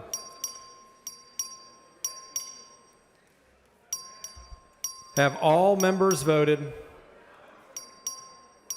Have all members voted? There being 134 ayes and 12 nays, House Bill 3114 is passed to engrossment. Chair lays out on second reading House Bill 2733. The clerk will read the bill. HB number 2733 by Canales, relating to the prosecution of the criminal offenses of prohibited barratry and solicitation of professional employment. Chair recognizes Mr. Canales to explain the bill. Thank you, Mr. Speaker. Member, this simply modernizes and expands the definition of barratry and illegal solicitation of professional services to incorporate digital communication tools and AI intelligence. Move passage. Question occurs to passage to engrossment of House Bill 2733. A record vote has been requested. The clerk will ring the bell.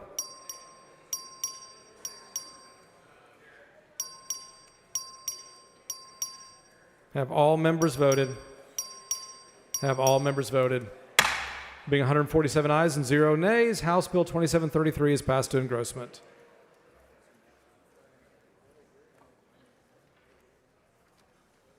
Chair lays out on second reading House Bill 1732. The clerk will read the bill.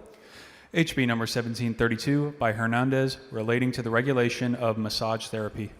Chair recognizes Ms. Hernandez to explain the bill.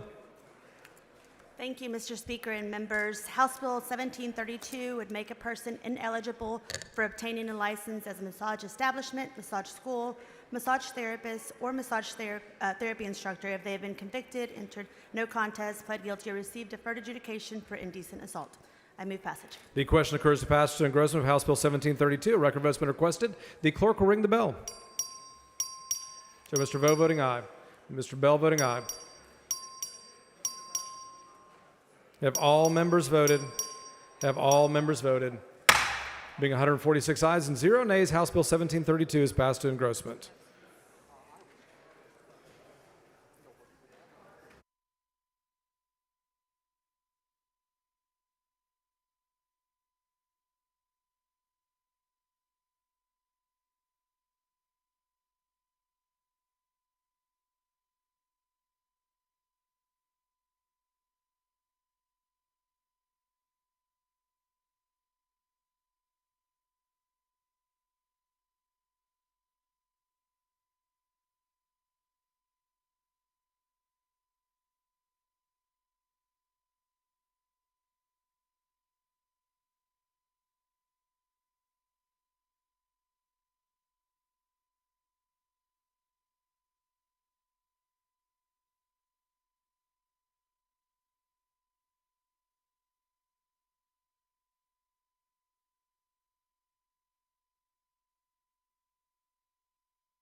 Chair lays out on second reading House Bill 3700. The clerk will read the bill. HB number 3700 by Bo relating to detection and prevention of fraud, waste, and abuse in all Texas Workforce Commission programs. Chair recognizes Mr. Vo to explain the bill. Thank you, Mr. Speaker and members. Although TWC is currently committed to preventing fraud, waste, and abuse, the agency has raised concerns that current statute does not provide explicit authority to combat these issues in all TWC programs. House Bill 3700 vests this authority in TWC to ensure it can use all investigatory tools to combat fraud, waste, and abuse across programs. I move passage. The following amendment, the clerk will read the amendment. Amendment by Luther. Chair recognizes Ms. Luther to explain the amendment. Thank you, Mr. Speaker. Members, this amendment fortifies accountability and integrity within the Texas Workforce Commission. This provision empowers employees to report waste, fraud, or abuse anonymously, shielding them from... Mr. Speaker, Ms. Weiner, for what purpose? I raise a point of order under Rule 11, Section 2, that the amendment is not Bring germane. your point of order down.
The point of order has been withdrawn. Ms. Luther to explain her amendment. Thank you, Mr. Speaker. Members, this amendment fortifies accountability and integrity within the Texas Workforce Commission. This provision empowers employees to report waste, fraud, or abuse anonymously, shielding them from termination or retaliation for their courage. Furthermore, it mandates that the Commission deliver a detailed report to each legislator taken to resolve them. By fostering a culture of transparency and protecting whistleblowers, we ensure taxpayer dollars are used wisely and public trust is upheld. This is an amendment for good governance and to safeguard the public's confidence in our institutions. I move adoption and request a record vote.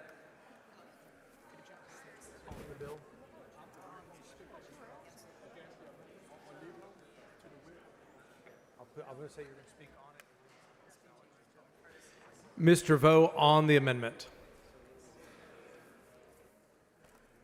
Thank you, Mr. Speaker. Members, the amendment just came in by surprise. This is a TWC bill, and so far TWC has not approached us and notified us of this amendment. So I'm going to leave this to the will of the House. So if you like the amendment, vote yes. If you don't like it, vote no on the amendment. Mr. Speaker. Mr. Little, for what purpose? Does the gentleman yield for questions? Does Yes, the gentleman I do. yield for questions? He yields. Representative Vo, isn't it a good thing to protect employees at a state agency if they want to report fraud, waste, and abuse? Isn't it a good thing to protect them from retaliation by the agency? That's correct. Okay. And I agree with you, and I think that's why I'm going to vote yes on this amendment. Thank you. All right. Thank you. Mr. Speaker. Mr. Kane, for what purpose? Question for the author. Does the bill author yield for a question? Yes, I do. He yields. Yeah. Mr. Vo, we're talking about the amendment here. You said this was a TWC bill. Is that correct? That's correct. Okay. Doesn't the legislature, though, write bills? It is a good bill. Yeah, but shouldn't the legislature be in charge of writing the laws, not some agency? I understand, but this is a TWC bill from TWC, and it's very specifically regarding to this issue right here, and they haven't approached me or came to my office and talked to me about any amendments. So are you saying? This is that bill, sir. So, are you saying that what TWC thinks is more important than what members of this body thinks? Well, I didn't say that, but this is a TWC bill, and they came with this bill right here. Thank you, Mr. Vo. I hope you'll vote for it. Okay. Members, Ms. Luke. Oh, go ahead.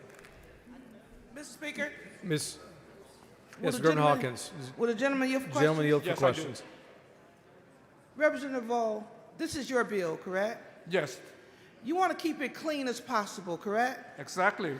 It's very difficult. Would you say it's very difficult when someone come in on the 12th hour and add to your bill? Exactly. So when you put together this bill, there was a thought of mine. You vetted people, you vetted situations, and you worked out something that you felt would be amenable. And it's very disturbing, would you say, for someone to come at the last minute to add something onto your bill? That is correct. And members, I just want to remind you that TWC has not approached me on this amendment at all. So I'm going to leave it up to the will of the House. Thank you, Representative. I think when one puts together a bill, someone to come at the last minute is totally disrespectful. Would you agree with that? Thank you, ma'am. Ms. Luther sends up an amendment. The vote is on the amendment. A record vote has been requested. The clerk will ring the bell. Show Ms. Luther voting aye, Mr. Vo voting nay, Mr. Capriglione voting aye, Harris voting aye. Have all members voted? Have all members voted? Have all members voted? Mr. King of Hemphill voting aye. Being 93 ayes and 54 nays, the amendment is adopted. Mr. Vo to close on his bill. Move passage. The question occurs to pass to engrossment of House Bill 3700. A record vote has been requested. The clerk will ring the bell. Mr. Bell voting aye. Mr. Vo voting aye. Mr. King voting aye. Have all members voted? Have all, Ms. Luther voting aye. Have all members voted?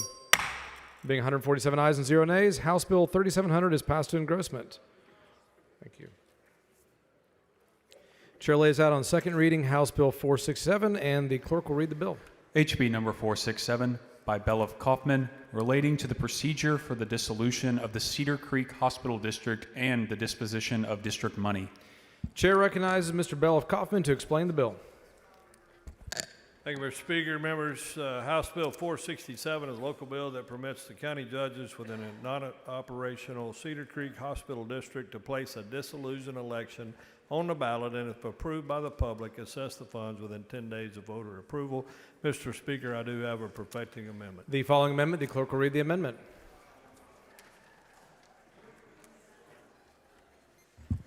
Amendment by Beloff Kaufman. Chair recognizes Ms. Beloff Kaufman to explain the amendment. Members, the perfected amendment adds language specifying that once the hospital district is dissolved, the 3 county judges or the committee they designate can collaborate with an institution of higher learning located within the former boundaries of the hospital district, establish an endowment scholarship, and then execute and administer a scholarship that meets the previously established requirements. Thank you, Mr. Speaker, and I move adoption.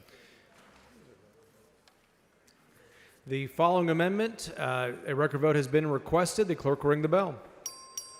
Show Mr. Beloff Kaufman voting aye. Show Ms. Isaac voting aye. Have all members voted? King of Hemphill voting aye. Have all members voted?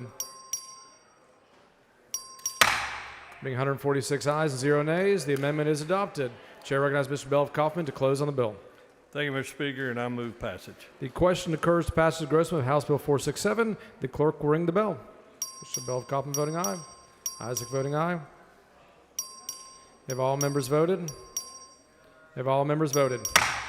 Being 147 ayes and 0 nays, House Bill 467 is passed to engrossment. Chair lays out on second reading House Bill 1130. The clerk will read the bill.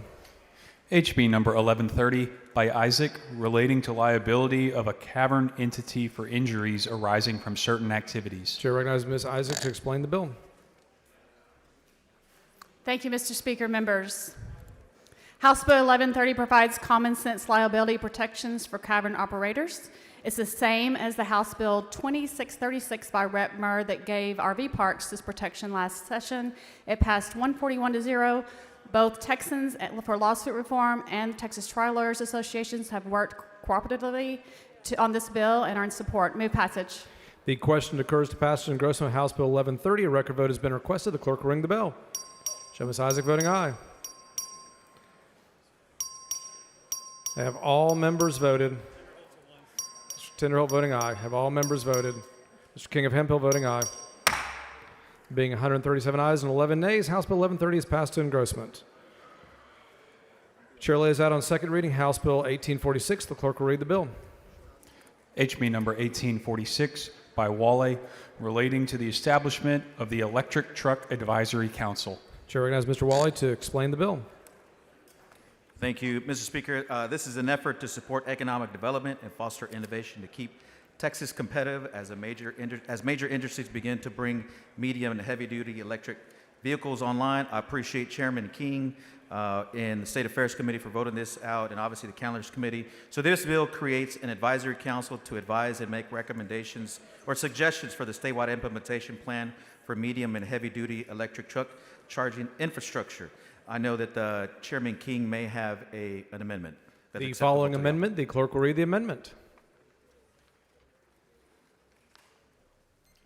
Amendment by King. Chair recognizes Mr. King to explain his amendment. Thank you, Mr. Speaker. Members, this amendment is a perfected amendment Chairman Wally and I worked on that tweaks the appointment structure of the council. I believe it's acceptable, and I move adoption.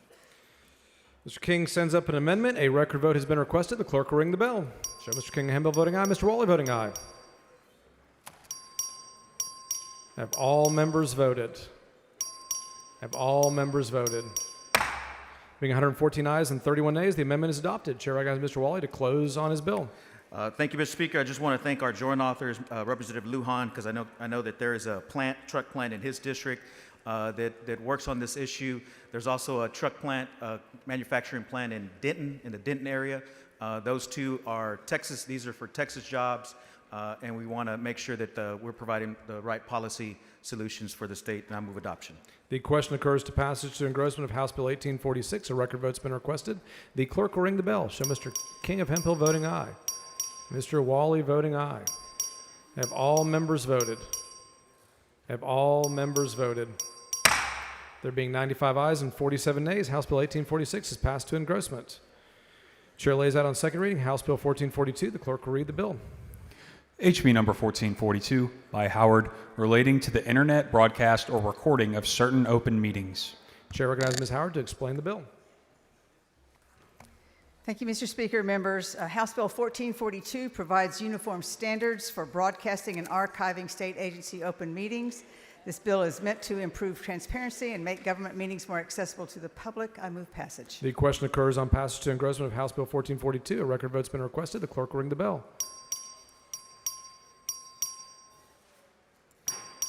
Have all members voted? Mr. King of Hemphill voting aye. Have all members voted? There being 148 ayes and 0 nays, House Bill 1442 is passed to engrossment. Chair lays out on second reading House Bill 1147. The clerk will read the bill. HB number 1147 by Gomez, relating to the establishment by the Texas Workforce Commission of a workplace soft skills training pilot program. Chair recognizes Ms. Gomez to explain the bill. Thank you, Mr. Speaker. Members, this bill delivers a commitment I made to House District 38 to strengthen our workforce by launching a soft skills pilot program. And thanks to you all, we were able to pass this bill last session with broad bipartisan support. A recent study by the U.S. Department of Commerce found that only 20% of the workforce in South Texas had a proficient level of soft skills. This bill intends to change that and the future of South Texas with your help. Thank you so much. Mr. Speaker. Mr. Patterson, for what purpose? Will the gentlelady yield for questions? Does the gentlelady yield for questions? I yield for questions. She yields. Rep. Gomez, my district is in Denton County. I've got about a quarter of the county or so geographically. How will this bill impact my district in Denton County? It absolutely will not affect Denton County.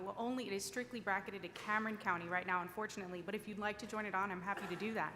So this bill only affects Cameron County in your district and no other county, no other area of the state. Is that right? That's correct, Representative Patterson. Okay, thank you. Thank you so much, Mr. Speaker. I move passage. The question occurs on passage to engrossment of House Bill 1147. A record vote's been requested. The clerk will ring the bell. Show Mr. King voting aye. Show Mr. Harless voting aye. Ms. Perez voting aye. Mr. Bell of Coppin voting aye. Mr. Romero voting aye. Have all members voted? Have all members voted? There being 102 ayes and 45 nays, House Bill 1147 is passed to engrossment. Chair lays out House Bill 2176. The clerk will read the bill. HB number 2176 by Harless, relating to the composition and duties of a court security committee. Chair recognizes Mr. Harless to explain the bill. Thank you, Mr. Speaker. Members, this bill builds off the Court Security Committee legislation that we passed in the 85th session. It simply includes a representative from the Justice of the Peace and the Constable. It will also have the committee meet once a year and provide a report for recommendations to Commissioners Court. And Mr. Speaker, I do have an amendment. The following amendment, the clerk will read the amendment. This is just a perfecting amendment on line 8. That's okay. Amendment by Harless. Chair recognizes Mr. Harless to explain the amendment. Okay, thank you. This amendment is just a perfecting amendment on line 8. It strikes prioritizes and substitutes consider, and I move adoption. The following amendment, Mr. Harless sends up an amendment. It's acceptable to the author. A record vote has been requested. The clerk will ring the bell. Have all members voted? Have all members voted? There being 140 ayes and 6 nays, the amendment is adopted. Chair recognizes Mr. Harless to close on his bill. I move passage. The question occurs passes engrossment of House Bill 2176. A record vote's been requested. The clerk will ring the bell. Have all members voted? Have all members voted? 146 ayes and 0 nays. House Bill 2176 is passed to engrossment. Chair lays out on second reading House Bill 2701. The clerk will read the bill. HB number 2701 by Guillen, relating to the construction standards for certain recreational vehicle parks and campgrounds. Chair recognizes Mr. Guillen to explain the bill. Thank you, Mr. Speaker. Members, HB 2701 adopts National Fire Protection Agency, NFPA 1194 safety standards for RV parks and campgrounds, and we do have an amendment. The following amendment, the clerk will read the amendment. Amendment by Guillen. Chair recognizes Mr. Guillen to explain his amendment. Thank you, Mr. Speaker. Members, this amendment clarifies requirements on site plans for RV parks and campgrounds, a clarification requested by the State Fire Marshal's Office. It's acceptable to the author and move passage. Mr. Guillen sends up an amendment. It is acceptable to the author. However, a record vote's been requested. The clerk will ring the bell. Have all members voted? Have all members voted? Being 170 ayes and 39 nays, the amendment is adopted. Chair recognizes Mr. Guillen to close on his bill. Move passage. All right, the question occurs passage of Grossman of House Bill 2701. A record vote's been requested. The clerk will ring the bell.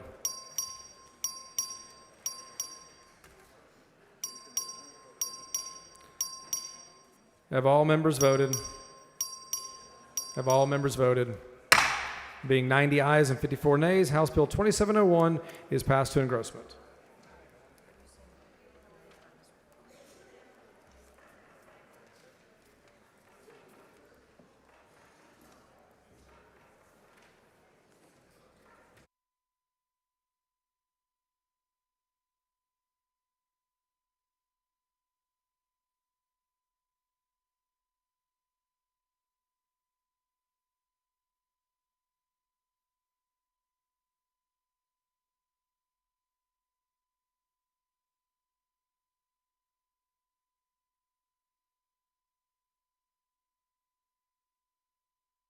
Chair lays out on second reading House Bill 805. The clerk will read the bill. HB number 805 by Cortez, relating to a study by the Public Utility Commission of Texas on the interconnection of electric transmission service facilities with the United Mexican States. Chair recognizes Mr. Cortez to explain the bill.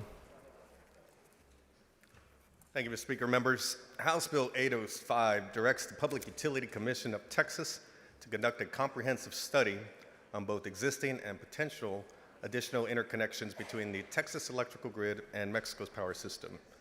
Winter Storm Uri exposed some vulnerabilities in our power grid and underscored the need to explore all available options for strengthening our energy infrastructure. Texas already has limited interconnections with Mexico, and a study of their impact will provide valuable insights. I want to thank Representative Christina Morales for working with me closely on this bill, and Chairman Richard Raymond. The bill does not mandate any new interconnections. It simply ensures that Texas policymakers are informed with the proper data and recommendations with a report that will come due to us in September of 2026. I move passage. The following amendment, the clerk will read the amendment.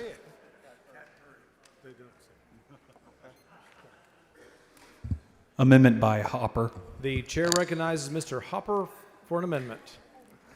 Thank you, Mr. Speaker. Members, this amendment would require a study to be conducted on the feasibility of placing all Texas counties on the same ERCOT grid. This prioritizes Texas energy needs, ensuring more power remains available during high demand periods. This reduces the risk of rolling blackouts and stabilizes electric supply for Texas residents and businesses. I move adoption. Mr. Schatzline, for what purpose? Would the gentleman yield for some Does questions? the gentleman yield for some questions? Yes. Gentleman yields. Representative, why should we unify all Texas counties under the ERCOT grid?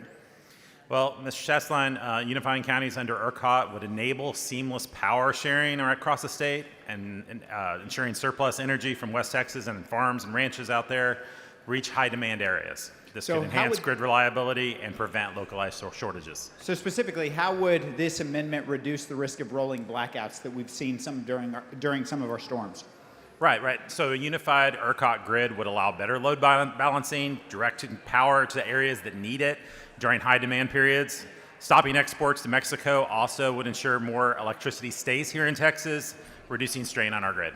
Perfect. And what benefits might Texas residents and businesses see if the study finds a unified grid feasible? Well, if feasible, a unified ERCOT grid could provide more reliable energy, fewer outages, and stable power supply, benefiting residents across our state with consistent service, and businesses that have operational disruptions, especially during extreme weather periods, making sure that doesn't happen. Great. I plan to support it. Thank you for this great amendment. Sure. Mr. Patterson, for what purpose? Will the gentleman yield for questions? Gentleman yield for questions. Yes. He yields. Did you say that we're going to combine all counties, all 254 counties in the state of Texas under ERCOT? Well, this is just a study, right? So You this wanna is basically study- studying whether or not, what the feasibility of that would be. Okay, so you want to study adding, okay, what other ISOs are currently in the state of Texas? Well, you're obviously very knowledgeable about this, but I know out in far west Texas, there's areas that are connected to the New Mexico grid. It'd be great to see if we could eventually get all of Texas onto ERCOT. Okay, so do you know which other ISOs are currently operating within the state? Yeah, please tell me. Okay, so we have MISO, which is in Deep East Texas, that goes all the way up to Mid-Continent ISO. It goes all the way up to Illinois. Do you know if those users, if they were to come into ERCOT, if the stranded debt for the power plants that they're currently paying off through their utility bills would be included in debt and cause your customers that you represent in Wise County and Denton County to pay for that debt? That's what we need to study. We need to understand all We need to those, study those that? implications. Yes, And sir. why do we need to study that? Well, because I think that having a Texas that is basically unified under ERCOT gives us significant more state sovereignty. Anything that makes Texas more sovereign is what I'm here to fight for. And So would this add more wind power to the ERCOT grid if we bring in the Panhandle into ERCOT? Well, you know, there's bills before the legislature this session to try to address the fact that we are basically really dependent upon unreliable, non-dispatchable sources of energy. But this is just a study, and that's what we're here to figure out. But if you're studying this and you want to bring in all these other areas, including the Texas Panhandle, that would potentially bring in more wind power into the ERCOT grid, correct? Well, it sounds like you're an expert on it, but that's one of the things we need to figure out. So is it your opinion that you want to invite or potentially invite federal regulation into the ERCOT grid? I'm very much opposed to that, Representative. Okay, if your amendment goes on, and let's say that we study this, I realize it's just a study bill, but what you're proposing would invite federal regulation into the ERCOT grid that we currently don't have because you're going into other grids that are located across state lines in other states. Yeah, so first of all, the study would not do that. And second of all, I would disagree with any plan that would basically pull these counties that are currently not under ERCOT and sharing it with other grids. I would say disconnect them from the national grid and put them on ERCOT solely. That's what I would personally like, but that's not what part of this bill is about. This bill is basically like studying the feasibility of getting Texas unified under one grid. So why do you want to study this? This is a state sovereignty issue, Representative. Like this is the focus of the Republican Party of Texas to make sure that we have a grid that is under Texas control and not under the thumb of The focus of the Washington, Republican D.C. Party of Texas is to study bringing more wind power onto the ERCOT grid? Well, I think you're reframing this issue in a way that you would prefer, but that's not at all what I'm proposing. But that's what would happen if we try to bring in the Panhandle into ERCOT. Let me ask you about El Paso Electric. El Paso Electric is currently not in ERCOT, is it? Not to my knowledge. No, it's not. And so you want to bring El Paso Electric into the ERCOT grid, right? Only under ERCOT, not under. But you're saying this is what I want. This is what the study is. Well, you're asking to study intend. these issues, so you obviously have a reason to want to study this issue. You're obviously passionate about amending this bill and to bring in these other areas potentially into ERCOT. Have you studied this issue yourself to know what the ramifications would be, or are you just expecting the state to pick up the tab? Okay. Would this, would adding your language to bring in, would that increase our cost for the state to have to pick up the cost of adding this additional study into it to bring in these other ISOs into ERCOT? I'm not aware of any fees or costs associated with that. There's no fiscal note on your amendment that you're aware of? Not that I'm aware of. Okay, thank you. Mr. Canals, for what purpose? I raise a point of order under Rule 11, Section 2. This is not germane to the bill. Bring your point of order down.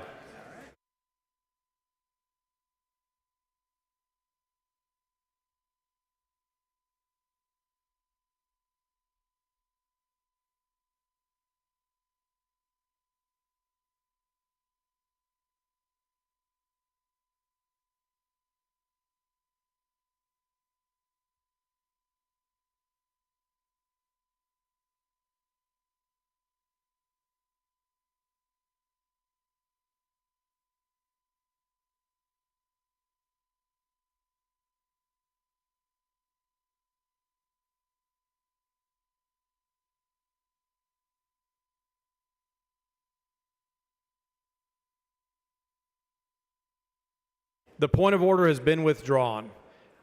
Chair recognizes Mr. Hopper to close on his amendment.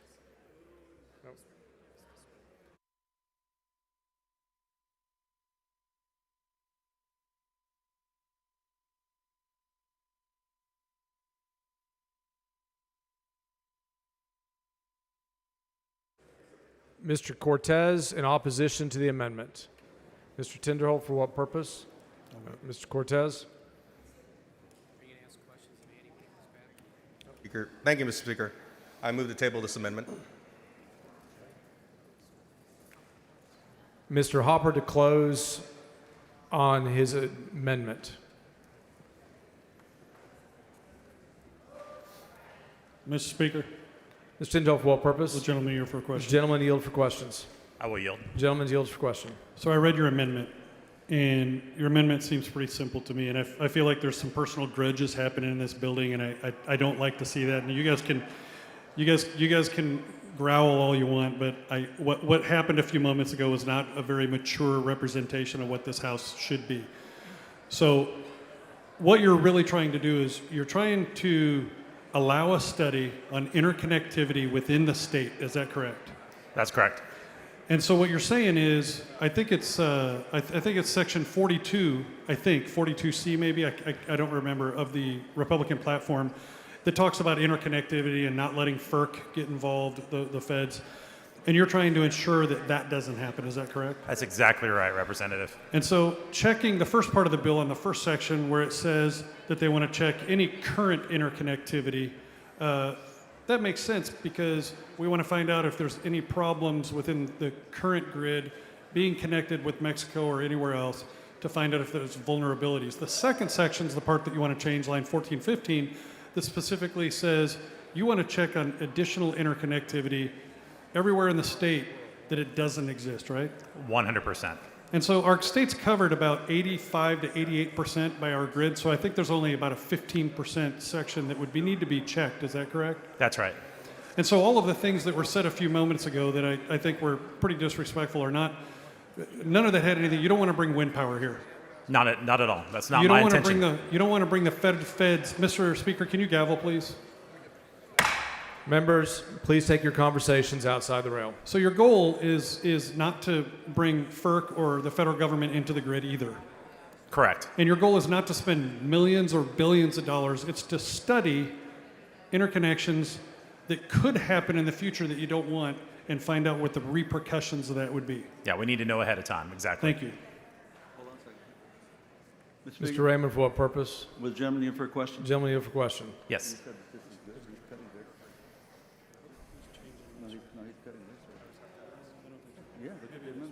Gentleman yields for questions. Yes, sir. I just want to correct my good friend Tony Tinderholt, he said that the first part is okay, but the fact is your amendment strikes the first part, right? Your amendment strikes line 8 through 13, isn't that right? Isn't that right? I don't have it in front of me, but you don't have your amendment in front of you? I don't. Can somebody give him a copy of his amendment? Yeah, you go. Look at your amendment. You see the first part where it says it strikes lines 8 through 13. You see that, right? Yes. Those are the lines that Mr. Tinderholt said are good, and you're striking them. You understand that? Yes. So you see, well, it's not good for you to strike them because Tony Tinderholt said those are good lines. You see that? I see that. I appreciate you pointing that out. It is a very imperfect amendment. And so, but let me just say this. So that, for that alone, with respect, we need to table your amendment, in my opinion. But what Captain Cortez is doing here is making sure that we look at the connections that we have right now, members, between Texas and Mexico to make sure everything is being done right and that the impact on this state is not a negative impact, that whatever they're doing on the Mexican side is being done right, legally and right in a way that is not adversely affected. But you're cutting that out with this amendment. You understand that? I don't agree that that's the implications of this because I think it's plain language. Should I read it for you in my question? Let me read it to you. The impacts of existing interconnections of electric transmission service facilities in this state with electric transmission service facilities in the United Mexican states, so Texas and Mexico, including impacts on transmission and distribution network and retail customers in this state, Texas, and in the United Mexican states. Obviously, I'm more interested in the impact on us here in Texas, and that is covered. However, what Captain Cortez is trying to do here is make sure that not only the impact it's having on us, but who's controlling it on that side. And you're cutting that language out. Well, Representative, I appreciate that that is your intention, and I appreciate you bringing That's the that intention forward. of the bill. But I also would respectfully suggest that this will open the door to future legislatures, future generations, and encouraging basically taking it upon ourselves in this state to basically relinquish our sovereignty by connecting in Mexico. This opens the door to peeling back the layers of the onion and finding out exactly what's going on right now in these connections between Texas and Mexico, and to make sure everything is being done right, being done legally, and that the people of Texas are not being misled or in some way being mistreated or cheated. That's what this does. That's what it opens the door to be able to look at that. That's what the author of the bill. That's why I joined authored the bill, because I'm on the border and I want to know if everything is being done right and legally. And with all due respect, what you're doing, the second part of your amendment, that's a bill. Do another bill. I know you don't like study bills, but it would be a study bill. It would be a study bill. But the first part of the bill, knocking it out, even Tony Tinderholt just told you, don't knock it out. So I love you, brother. We're both in the State Guard. I love you. You know, you beat a good friend of mine, Lynn Stuckey, but hey, you won. You won. You're here. You're the one that's here, right? But this is not the way to go. With all due respect, we need to find out. We need to make sure that we find out what is going on with these connections, interconnections, not covering them up. If something's being covered up, this bill will expose it. Mr. Speaker, will the gentleman yield? Ms. Tinderholt, for what purpose? Will the gentleman yield for Does questions? the gentleman yield for questions? Yeah, I'll yield. The gentleman yields for question. So what we discussed on the second section, lines 14 and 15, was absolutely correct. That is in here. That's right. What we missed was that it is indeed striking on 8 through 13, and he is correct, right? That's correct. And so you don't want to study current existing interconnections. Is that what you're saying? I don't want to study interconnections that will be an encouragement to future legislatures to say, hey, listen, because we have a trajectory here in this state, and I think many members in this body have suggested over the last few years that we should consider connecting ourselves to the U.S. grid. Now we're saying we should connect ourselves to the Mexican grid. This study will not be used, in my opinion, as a basis for why we shouldn't connect to the Mexican grid. We're going to find ourselves in a position of energy scarcity over the next few years. It's inevitable because of our unreliable energy, and this is going to be used as a basis for encouraging the state of Texas to connect to Mexico. Okay, thank you. Mr. Hopper sends up an amendment. Mr. Cortez moves to table. The question's on the motion to table. If you're in favor of the amendment, vote no on the motion to table. If you're opposed to the amendment, vote yes on the motion to table. A record vote has been requested. The clerk will ring the bell. Show Representative Manchia voting aye, Cortez voting aye, Bernal voting aye, Mr. Schatzline voting nay. Have all members voted? Mr. King of Hemphill voting aye. Have all members voted? Mr. Rouse, being 119 ayes and 27 nays, the motion to table prevails. Mr. Cortez to close on his bill. Move passage. The question occurs on passage to engrossment of House Bill 805. A record vote's been requested. The clerk will ring the bell.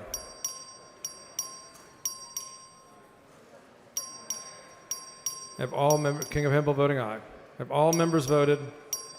Have all members voted? Being 95 ayes and 52 nays, House Bill 805 is passed to engrossment.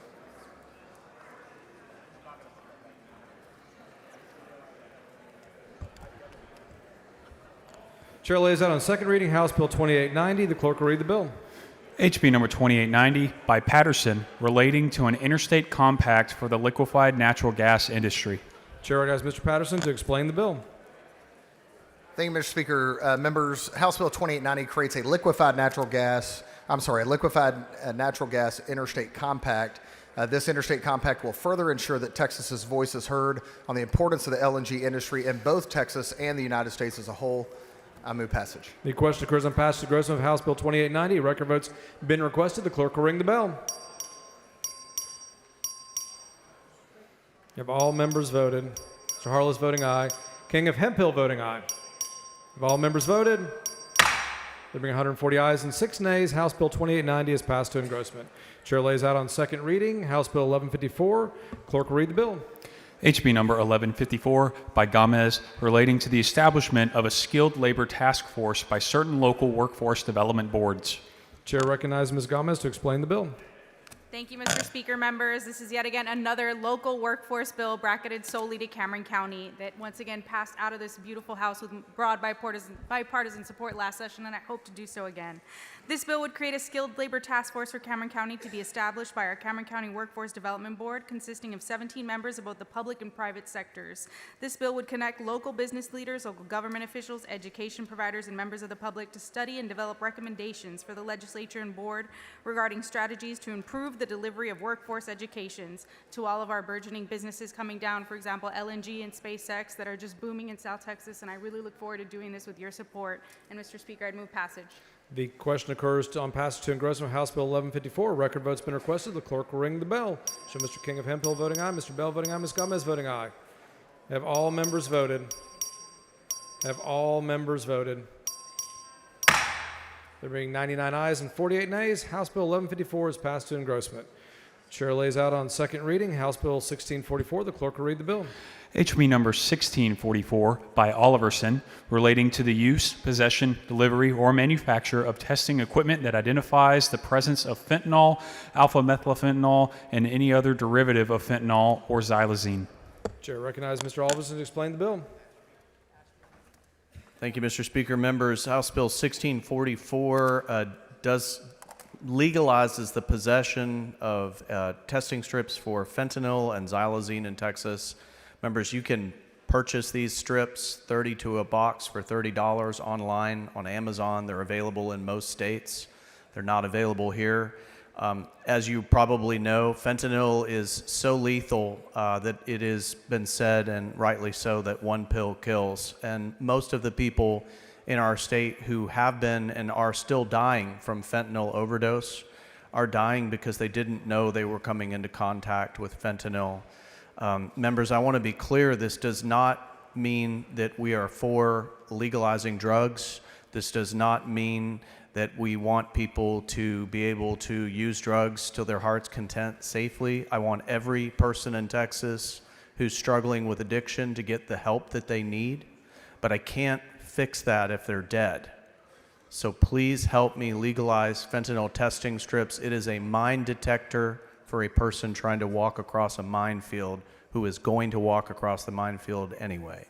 And with that, Mr. Speaker, I move passage. The question occurs on passage to engrossment of House Bill 1644. A record vote has been requested. The clerk will ring the bell. Mr. Alverson voting aye, Ms. Weiner voting aye, Mr. Garcia Hernandez voting aye. Have all members voted? Have all members voted? There being 145 ayes and 0 nays, House Bill 1644 is passed to engrossment. Chair lays out on second reading House Bill 2118. The clerk will read the bill. HB number 2118 by Kane, relating to the issuance of oversized or overweight permits for vehicles transporting agricultural commodities during or preceding a disaster. Chair recognizes Mr. Kane to explain the bill. Thank you, Mr. Speaker. Members, this bill addresses a serious issue that impacts our ability to respond during weather-related emergencies, the timely and efficient transportation of agricultural products needed for both people and livestock. Look, when disaster strikes, Texans depend on the rapid movement of critical supplies. From food to water, livestock feed, those things are all really important to have sped up. So to help ensure our producers and distributors can respond quickly and efficiently when Texans and their animals are most in need, this bill would allow the Texas Department of Motor Vehicles to issue a special permit during an anticipation or during a declared disaster to waive some weight requirements. Point is, red tape should never stand in the way of disaster relief. With that, move passage. Question occurs passage to engrossment of House Bill 2118. A record vote has been requested. The clerk will ring the bell. Have all members voted? Have all members voted? There being 132 ayes and 7 nays, House Bill 2118 is passed to engrossment.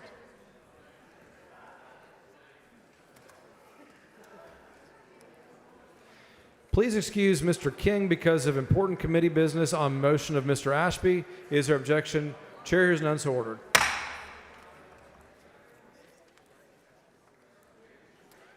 Chair lays out on second reading House Bill 1718. The clerk will read the bill. HB number 1718 by Plessa, relating to the definition of closing for purposes of certain private activity bonds. Chair recognizes Ms. Plessa to explain the bill. Thank you, Mr. Speaker and members. House Bill 1718 updates the definition of closing for certain residential projects to allow incremental funding. This bill will allow you to draw down the bonds as you need them, like a construction draw. You can already do this in 49 understates. With that, I move passage. The question occurs on passage and engrossment of House Bill 1718. A record's vote been requested. Clerk will ring the bell. Show Mr. Lambert voting aye, Ms. Plessa voting aye. Have all members voted? Have all members voted? Mr. Bell voting aye. There being 123 ayes and 15 nays, House Bill 1718 is passed to engrossment. Chair lays out on second reading House Bill 2488. The clerk will read the bill. HB number 2488 by Belov Kaufman, relating to conducting certain contested case hearings under the Texas Workers' Compensation System by remote communication. Chair has Mr. Bell of Kaufman to explain the bill. Thank you, Mr. Speaker. Members, House Bill 2488 amends the Labor Code to allow the Division of Workmen's Compensation to hold contested case hearings virtually via video conference by determination of the division that good cause exists or upon mutual agreement of the involved parties. The option of video conference hearings shortens workers' compensation dispute timeframes, lowers costs for the state, all system participants, increases access to legal representation for injured workers, and reduces an employee's time away from work for business. Thank you, Mr. Speaker, and I move passage. The question occurs on passage and engrossment of House Bill 2488. A record vote's been requested. The clerk will ring the bell. Show Mr. Bell of Kaufman voting aye. Have all members voted? Have all members voted? Being 147 ayes and 0 nays, House Bill 2488 is passed to engrossment. Chair lays out on second reading House Bill 2596. The clerk will read the bill. HB number 2596 by Metcalf, relating to the issuance of certain protective orders for certain burglary offenses. Chair recognizes Mr. Metcalf to explain the bill. Thank you, Mr. Speaker. Members, House Bill 2596 strengthens protections for crime victims by expanding access to protective orders. Current law allows victims of sexual assault and similar crimes to obtain these orders, but leaves out victims of serious home break-ins, even when those break-ins are committed with the intent to cause harm. I move passage. Question occurs on passage and engrossment of House Bill 2596. A record vote's been requested. Clerk will ring the bell. Show Mr. Romero voting aye. Have all members voted? Have all members voted? There being 145 ayes and 0 nays, House Bill 2596 passed to engrossment. Chair lays out on second reading House Bill 1971. The clerk will read the bill. HB number 1971 by Darby, relating to an exemption for drillers or operators of closed-loop geothermal injection wells from certain requirements applicable to persons involved in activities under the jurisdiction of the Railroad Commission of Texas. Chair recognizes Mr. Darby for a motion. Thank you, Mr. Speaker. Members, I move to postpone further consideration of House Bill 1971 until 10 o'clock a.m. on Monday, April the 28th. Members, you've heard the motion. Is there objection? Chair is none, so ordered. Chair lays out on second reading House Bill 2468. The clerk will read the bill. HB number 2468 by Harris, relating to the right of a purchaser to terminate a contract of purchase and sale of real property for failure to provide notice that the property is located in a public improvement district. Chair recognizes Mr. Harris to explain the bill. Thank you, Mr. Speaker. Members, this bill just simply requires that a municipality or county has to file the service plan of a public improvement district with a county clerk before a buyer can terminate a contract. Move passage. The question occurs on passage to engrossment of House Bill 2468. Record vote's been requested. Clerk, ring the bell.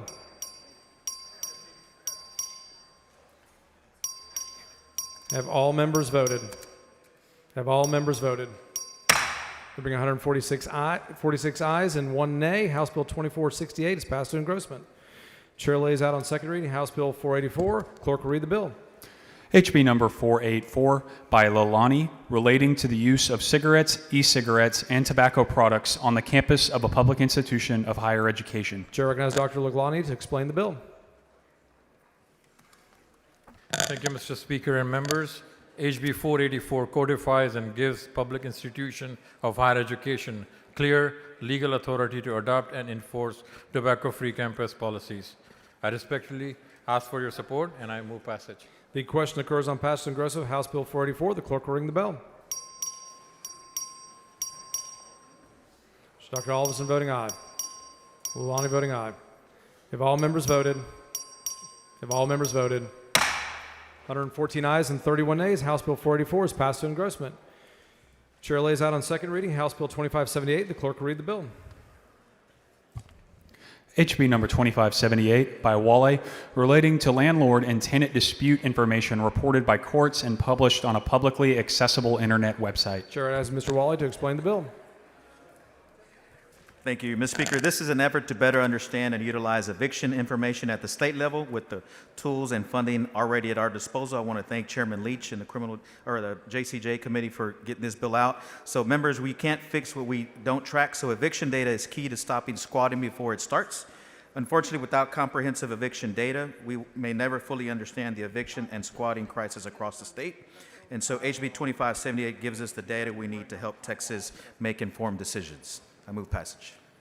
Mr. Gates, for what purpose? Yes, will the gentleman yield for a few questions? Gentleman yield for questions. Absolutely. Gentleman yields. Representative, does this bill create any new requirements for JPs? No, absolutely not. We've worked with our JPs, and counties are already required by statute to report aggregate data to the Texas Judicial Council, and so this adds a little bit more information for them to provide to that council. Okay, thank you. And how does this eviction data help stop squatting? So what it does is it provides a picture. Do we have an issue, particularly with squatting? Do we have an issue with the eviction crisis across the state? So particularly in Harris County, I know it's been an issue, but what we're trying to do is just get enough data so that we make informed decisions.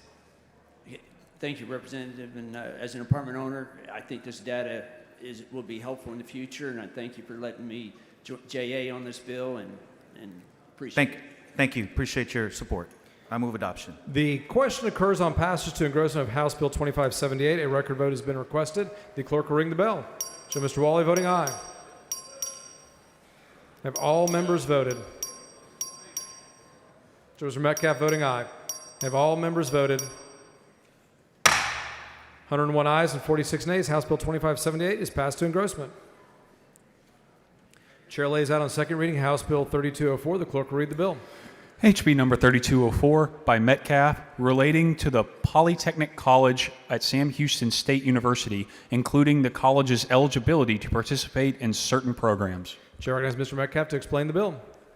Thank you, Mr. Speaker. Members, House Bill 3204 updates state law to reflect Sam Houston State University to reestablish and rename the former Josie School of Vocational Education at Sam Houston State University as the Polytechnic College. I move passage. The question occurs on passage and engrossment of House Bill 3204. A record vote has been requested. The clerk will ring the bell. Show Mr. Vazut voting aye. Have all members voted? Have all members voted? Being 133 ayes and 12 nays, House Bill 3204 is passed to engrossment. Chair lays out on second reading House Bill 1041. The clerk will read the bill. HB number 1041 by Turner, relating to the insurable interest of certain persons providing care to individuals with disabilities in the life of those individuals. Chair recognizes Mr. Turner to explain the bill. Thank you, Mr. Speaker. Members, this bill is about protecting Texans with disabilities and preventing conflicts of interest. The bill states that a person caring for an individual with a disability, including an intellectual or developmental disability, cannot take out a life insurance policy on that individual unless the two are related. And this is, I think, a common sense bill that resolves a conflict of interest. HHSC currently discourages such conflicts of interest, but they're not explicitly prohibited. And this bill closes that loophole and prevents people in vulnerable situations from being taken advantage of. And I believe there is an amendment. The following amendment, the clerk will read the amendment. Amendment by Noble. Chair recognizes Ms. Noble to explain her amendment. Thank you, Mr. Chairman. Folks, this has already happened. We have had individuals who have taken out or coerced our vulnerable population into changing their life insurance policies to those that are caring for them instead of their families. And so, yeah, I think this is important enough that we need to change. that we should vote this out with 2/3 majority so it takes effect immediately so we protect this vulnerable population.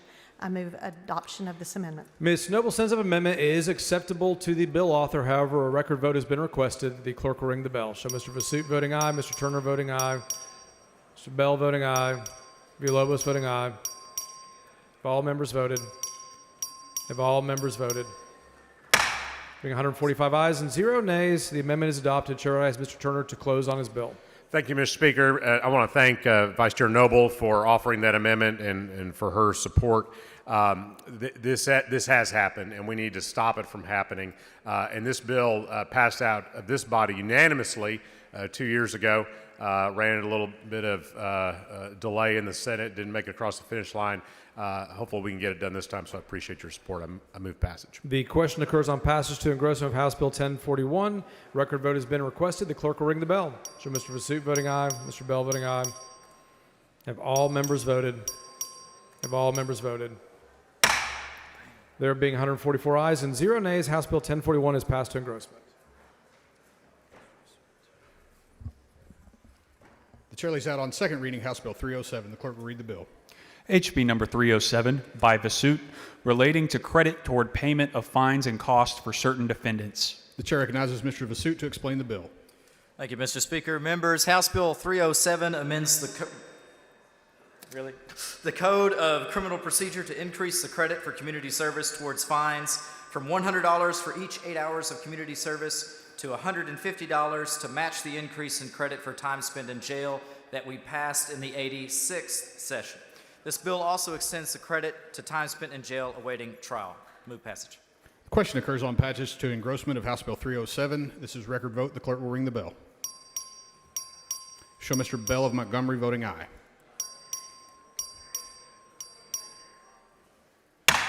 There being 144 ayes, 0 nays, House Bill 307 is passed to engrossment. The chair lays out on second reading House Bill 685. The clerk will read the bill. HB number 685 by Bell of Montgomery, relating to rates established by municipalities for water or sewer service for certain entities. The chair recognizes Mr. Bell of Montgomery to explain the bill. Thank you, Mr. Speaker. Members, Texas has long held that certain entities are exempt from taxes, like our churches and our schools and others. Unfortunately, we've had some municipally owned utilities that have adopted increased water rates to recover those exemption costs. House Bill 685 simply prohibits the municipality from adopting an increased rate or sewer utility service on entities that qualify for sales tax or ad valorem in the effort to recover that amount of money. This bill promotes fair pricing and prevents an unfair financial burden on our tax-exempt entities. I move passage. The question occurs on passage to engrossment of House Bill 685. This is record vote. The clerk will ring the bell. Show Mr. Landgraf voting aye. Have all voted? There being 145 ayes, 0 nays, House Bill 685 is passed to engrossment. The chair lays out on second reading House Bill 1710. The clerk will read the bill. HB number 1710 by Landgraf, relating to certificates of convenience and necessity for the construction, ownership, or operation of facilities for the transmission of electricity. The chair recognizes Mr. Landgraf for a motion.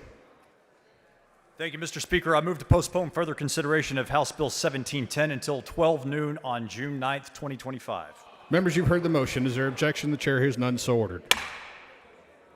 The chair lays out on second reading House Bill 538. The clerk will read the bill. HB number 538 by Bernal, relating to student access to certain academic records, authorizing a fee. The chair recognizes Mr. Bernal to explain the bill. Thank you, Mr. Speaker. Members, to be clear, House Bill 538 will provide a mechanism to have a student's transcripts sent to a job or another school if they enter into a payment plan with that school. I believe there's an amendment. The following amendment, the clerk will read the amendment. I know there's an amendment. Amendment by Bernal. The chair recognizes Mr. Bernal to explain the amendment. This amendment just aligns us with federal standards. Move adoption. Mr. Bernal sends up an amendment. The amendment is acceptable to the author. However, there is a record vote. The clerk will ring the bell. Show Mr. Wilson voting aye. Show Mr. Bernal voting aye. Show Dr. Buckley voting aye. Show Mr. Guerra voting aye. Show Mr. Darby voting aye. Show Mr. Romero voting aye. Have all voted? There being 96 ayes, 49 nays, the amendment is adopted. The chair recognizes Mr. Bernal to close on the bill. Thank you. Move passage. The question occurs on passage to engrossment of House Bill 538. This is a record vote. The clerk will ring the bell. Show Mr. Bernal voting aye. Show Mr. Wilson voting aye. Show Mr. Darby voting aye. Show Mr. Guerra voting aye. Have all voted? There being 89 ayes, 57 nays, House Bill 538 is passed to engrossment. The chair lays out on second reading House Bill 2525. The clerk will read the bill. HB number 2525 by Darby, relating to the exemption from ad valorem taxation of certain property owned by a charitable organization that is engaged in providing housing and related facilities and services to persons who are at least 62 years of age. The chair recognizes Mr. Darby to explain the bill. Thank you, Mr. Speaker. Members, House Bill 2525 provides needed clarity and fairness to charitable senior housing providers in Texas by updating the property tax exemption criteria in the tax code. The bill is about protecting vulnerable seniors, supporting mission-driven organizations, and ensuring consistency in how we apply our laws. With that, I move passage. The question occurs on passage to engrossment of House Bill 2525. This is a record vote. The clerk will ring the bell. Show Mr. Guerra voting aye. Have all voted? Show Mr. Vasut voting aye. There being 125 ayes, 20 nays, House Bill 2525 is passed to engrossment. The chair lays out on second reading House Bill 3125. The clerk will read the bill. HB number 3125 by Guerra, relating to the establishment by the Texas Workforce Commission of a geothermal energy workforce education and training initiative. The chair recognizes Mr. Guerra to explain the bill.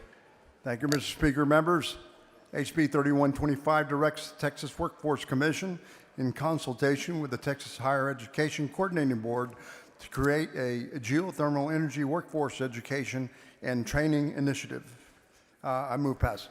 The question occurs on passage to engrossment of House Bill 3125. This is a record vote. The clerk will ring the bell. Show Ms. Garcia of Bear voting aye. Show Mr. Guerra voting aye. Have all voted? There being 104 ayes, 39 nays, House Bill 3125 is passed to engrossment. The chair lays out on second reading House Bill 2027. The clerk will read. HB number 2027 by Vasut, relating to the authority of the Brazoria County Commissioners Court to execute tax abatement agreements for property within the Port Freeport District. The chair recognizes Mr. Vasut to explain the bill.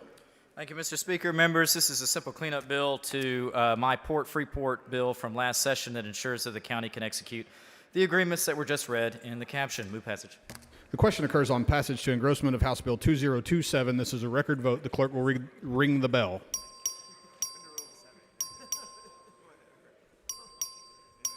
Have all voted? There being 126 ayes, 20 nays, House Bill 2027 is passed to engrossment.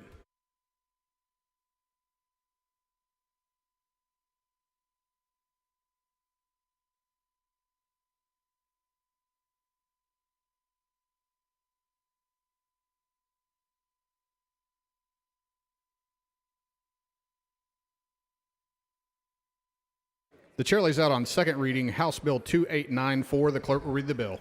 HB number 2894 by Hicklin, relating to the provision of state aid to certain local governments disproportionately affected by the granting of ad valorem tax relief to disabled veterans. The chair recognizes Ms. Hicklin to explain the bill. Thank you, Mr. Speaker. Members, Texas is home to over 1 million veterans. To honor their sacrifice, the legislature has granted a residence homestead exemption to 100% disabled veterans in 2009. Later, Ms. Troxclair, for what purpose? Does the gentle lady yield Will the lady for yield for questions? I will. The lady yields. I heard you're from New York. Can you please tell this body what part of New York you're from? How you doing? Hey, what did you pull out of your purse the very first time we met? Oh, it was a book called Steppin' Up by Ellen Troxclair. Because you were thinking about running for office. That's right. And then you did run for office. That's right. And then you won. It was a good book. I take full credit. Congratulations on your first bill. Thank you. Mr. Schofield, for what purpose? Will the gentlelady yield? Will the lady yield for will the lady yield? I'll yield for questions. The lady yields for questions. Sorry about that, Mr. Schofield. Mrs. Hicklin, is it true that your husband testified before the Public Health Committee last week? That's true.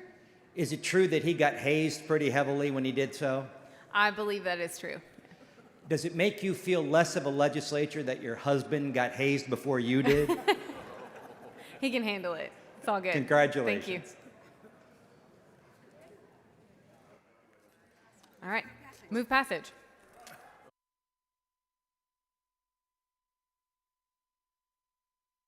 The following amendment, the clerk will read the amendment. Mr. Speaker.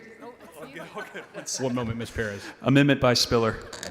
The chair recognizes Mr. Spiller to explain the amendment. Thank you, Mr. Speaker. Members, this amendment ensures that counties whose amount of wait a minute whose lost ad valorem taxes revenue is equal to or greater than 10% or more of the local government's general revenue fund and contiguous to a military base would also qualify for relief on this bill. I believe the amendment is acceptable to the author. Let's not upset her too much. And members, I ask for favorable support and move adoption. Mr. Spiller sends up an amendment. The amendment is acceptable to the author. There's a record vote. The clerk will ring the bell. Members, I will give you time to get back to your desks to vote.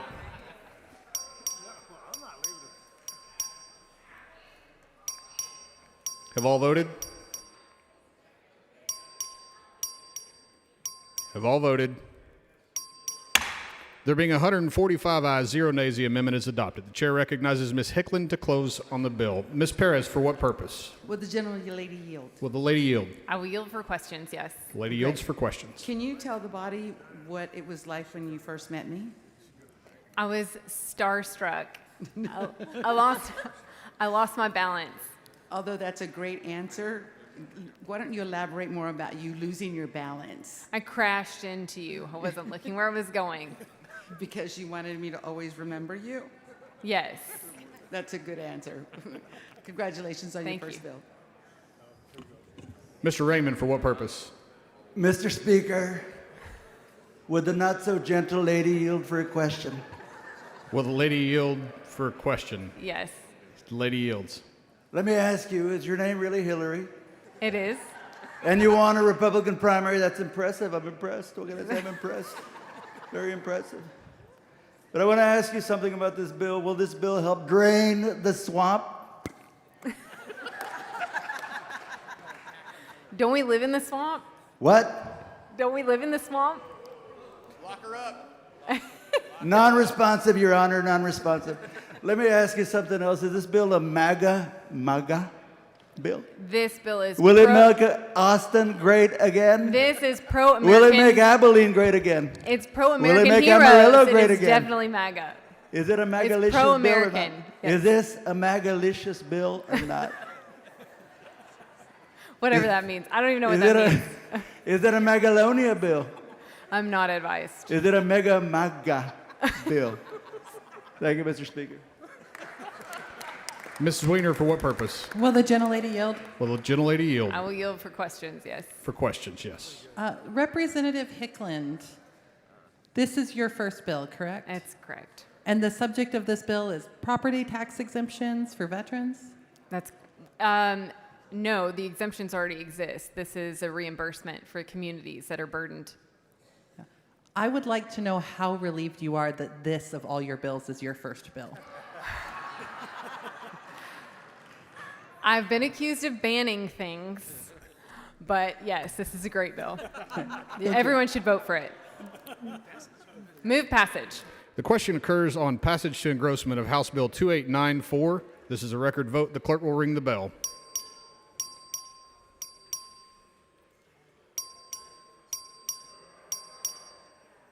Have all voted? There being 145 ayes, 0 nays, House Bill 2894 is passed to engrossment. The chair lays out on second reading House Bill 3077. The clerk will read the bill. HB number 3077 by Garin, relating to reports by certain persons involved in the manufacture and distribution of alcoholic beverages for purposes of sales and use taxes. The chair recognizes Mr. Garin to explain the bill. Thank you, Mr. Speaker and members.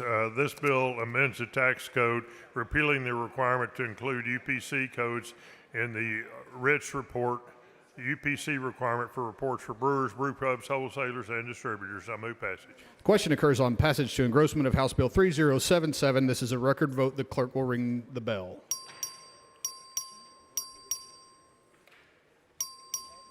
Show Mr. Hopper voting aye. Have all voted? There being 144 ayes, 0 nays, House Bill 3077 is passed to engrossment.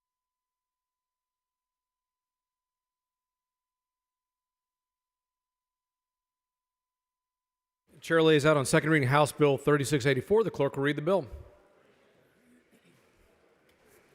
HB number 3684 by Capriglione, relating to the exclusion of certain securities transaction payments from the total revenue of a taxable entity that is in exchange or a member of an exchange for purposes of the franchise tax. Chair recognizes Mr. Capriglione for a motion.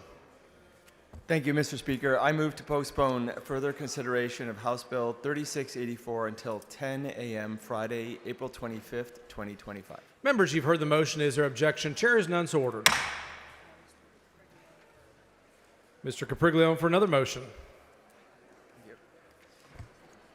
Mr. Speaker, I move to suspend the 5-day posting rule to permit the Committee on Delivery of Government Efficiency in a public hearing on Wednesday, April 23, 2025, upon 30 minutes upon final adjournment in room E2010 to reconsider a bill referral if permission granted, House Bill 3185 by Metcalf, relating to the investigations of certain cybercrimes. Members, you've heard the motion. Is there objection? Chair is none, so ordered. Mr. King for a motion. Thank you, Mr. Speaker. I move to suspend the 5-day posting rule, permit the Committee on State Affairs in a public hearing Wednesday, April 23, 2025 at 8 a.m. in room JHR 140 to consider House Bill 3896 by Raymond, relating to generation of electric power for sale by a water supply or sewer service corporation. Members, you've heard the motion. Is there objection? Chair is none, so ordered. Following announcement, the clerk will read the announcement. The Committee on Delivery of Government Efficiency will meet today 30 minutes after adoption of adjournment motion in room 1W14 Agricultural Museum in a formal meeting to consider pending, referred, and committee business. Members, the Speaker's desk is clear. If you have announcements, bring them down front. Mr. Bumgarner moves the House adjourn pending the reading and referral of bills until 10 a.m. Wednesday, April 23rd, in memory of Fred Mitchell of Louisville. Is there objection? Chair hears none, and the House stands adjourned pending the reading and referral of bills.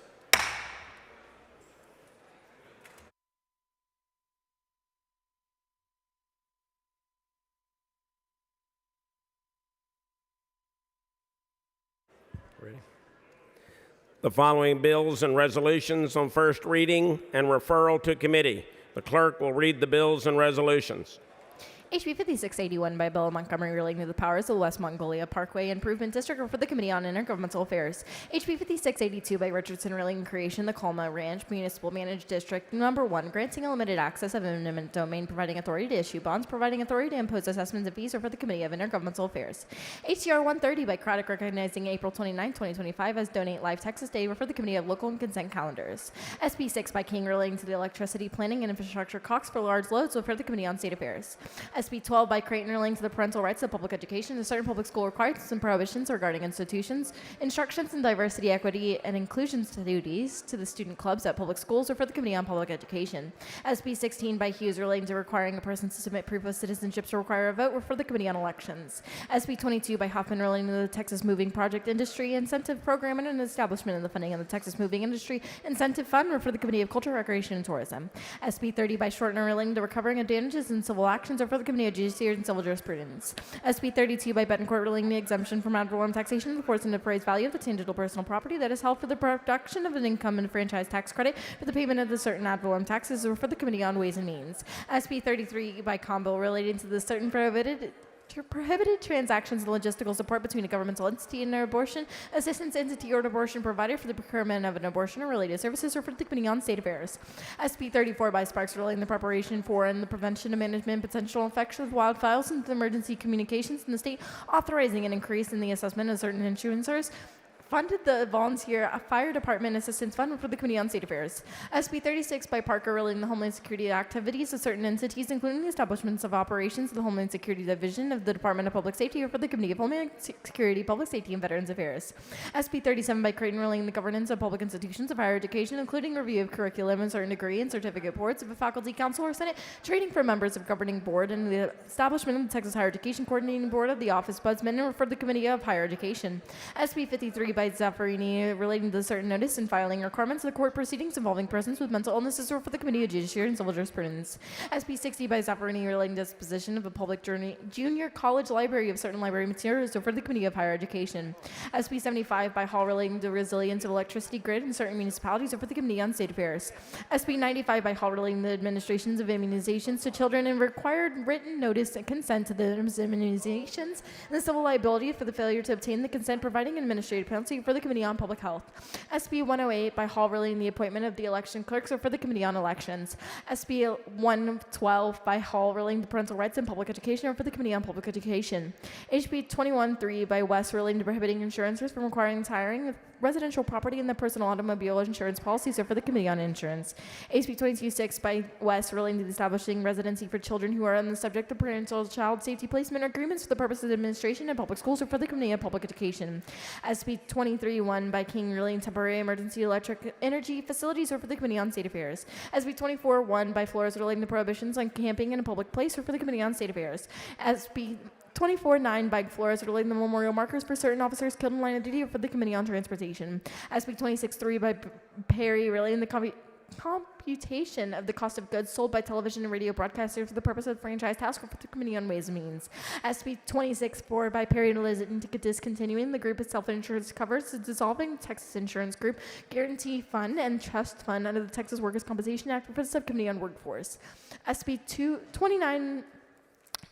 290 by Miles relating the notice to operation owners regarding certain stationary LP gas station installations or for the Committee on Energy Resources. HB 29-1 by Shortner relating the failure to disclose certain appraisal reports on the entity of the eminent domain authority in connection with the offer to acquire real property or for the Committee of Land and Resource Management. SB 29-2 by Shortner relating the requirements in connection with the acquisition of real property of the public use of an entity in the eminent domain authority or for the Committee of Land and Resource Management. SB 31-1 by Hughes relating the writ of power of the Texas Supreme Court for the Committee of Judiciary and Civil Jurisprudence. SB 31-5 by Cole Course relating the property right and DNA providing injunctive relief and a civil penalty for the Committee of Trade, Workforce, and Economic Development.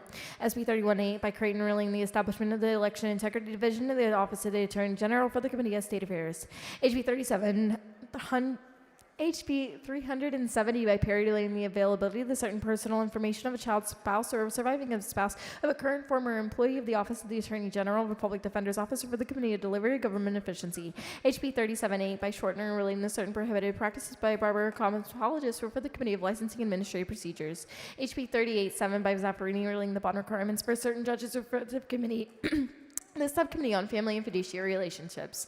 SB 38-8 by King relating the legislature's goals for the electric generation capacity in the state or for the Committee on State Affairs. SB 41-3 by Middleton relating the meetings of a Board of Trustees in Independent School District or for the Committee on Public Education.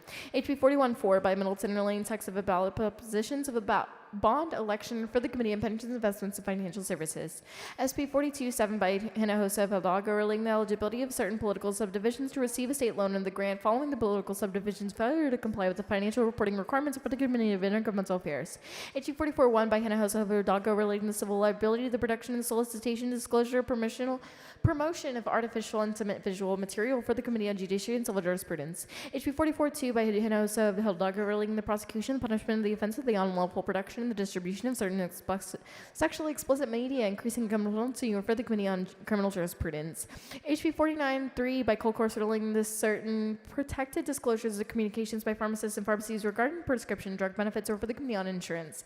SB 5005 by Betancourt related to the processes of the just election and irregularities were for the Committee on Elections. HB 51.9 by Middleton relating to the creation of the grant program to promote educational engagement with Texas history for the Committee on Culture, Recreation, and Tourism.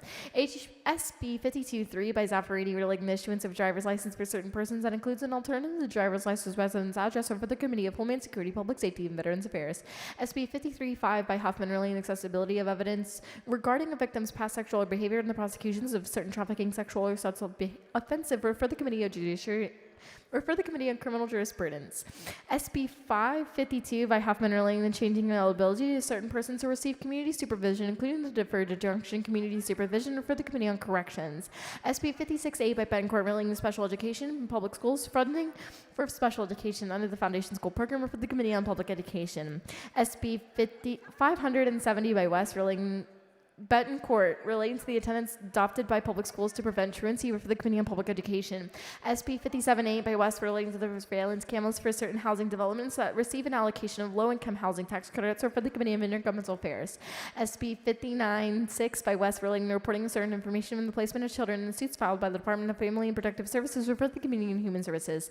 SB 65 by West 605 by West relating to the establishment of the new open enrollment charter schools by certain charter holders and the expansion of the open enrollment charter school for the Committee on Public Education. SB 62.6 by Flores relating to the in-service training of identifying abuse, neglect, and illegal and unprofessional and unethical conduct in certain healthcare facilities or for the Committee on Public Health. SB 62.7 by Zaffarini relating to licensing and regulations of dietitians or for the Committee on Public Health. SB 650 by West relating to the requiring use of electronically relatable information of verifying a purchaser's age and a retail sale of alcoholic beverages or for the Committee of Licensing and Administrative Procedures. SB 65.1 by West relating to the requirement of Veterans County Service report to the Commissioner's Court of a designated county executive official or for the Subcommittee of Defense and Veterans Affairs. SB 66.4 by Huffman relating to qualifications, training, removal, and supervision of certain masters, magistrates, referees, and associate judges and hearing officers or for the Committee of Criminal Jurisprudence. SB 66.7 by Hughes relating to prohibiting the certain state officials, governmental entities from investigating from the Chinese affiliated entities or for the Committee on State Affairs. SB 670 by Hughes relating to patient authorization and certain access investigable sun protection for audits or for the Committee of Public Health. SB 67.3 by Hughes relating the regulation of access dwelling units by political subdivisions or for the Committee of Land and Resource Management. SB 68.6 by Paxson relating transfer of students between public schools or for the Committee on Public Education. SB 77 by King relating the authority of the legislature to determine the federal directives is unconstitutional or prohibiting certain governmental officers and employees from enforcing or assisting the enforcement of the directive or for the Committee on State Affairs. SB 760 by Cole Course relating the application of a ballot to be voted by mail submitted by a certain residential of the assisted living facility, a nursing facility, or an immediate care facility, or for the Committee on Elections. SB 76.2 by Campbell relating display of flags in public schools, or for the Committee on Public Education. SB 76.3 by Alvarado relating the standard permits of certain concrete plants, or for the Committee on Intergovernmental on an environmental regulation. SB 76.4 by Zaffarini relating to the procedure of a hearing for the Texas Department of Licensing and Regulation on the denial of electrician's licensing of a disciplinary action against electrician or for the Committee of Licensing and Administrative Procedures. SB 76.6 by Zaffarini relating to the correction of the references of the Texas Natural Resource Conservation Commission or for the Committee of Judiciary and Civil Jurisprudence. SB 76.9 by Menendez relating to the report of the Texas Higher Education Coordinating Board regarding enrollment and success in higher education for students with disabilities or for the Committee on Higher Education. SB 790 by Alvarado relating the procedure resolving certain customer complaints before the Public Utility Commission of Texas for the Committee on Natural Resources. SB 819 by Cole Course relating the renewable energy generation facilities or for the Committee on State Affairs. SB 827 by Parker relating the audit and election of using an electronic voting system or for the Committee on Elections. SB 850 by Middleton relating the payment of certain ad valorem tax refunds, or for the Committee on Ways and Means. SB 8505 by Sparks relating the authority of certain medical concierges to assume financial responsibility for certain out-of-network medical care provided by his children in foster care, for this Committee on Human Services. SB 857 by Shortner relating the authorized removal of certain motor vehicles, or for the Committee on Homeland Security, Public Safety, and Veterans Affairs. SB 860 by Flores relating the abolishing the Criminal Justice Legislative Oversight Committee, or for the Committee on State Affairs. SB 86-3 by Perry relating the water withdrawal of the Edwards Aquifer, for the Committee on Natural Resources. SB 86-9 by Birdwell relating the deadline for the Texas Ethics Commission to resolve certain complaints, or for the Committee on State Affairs.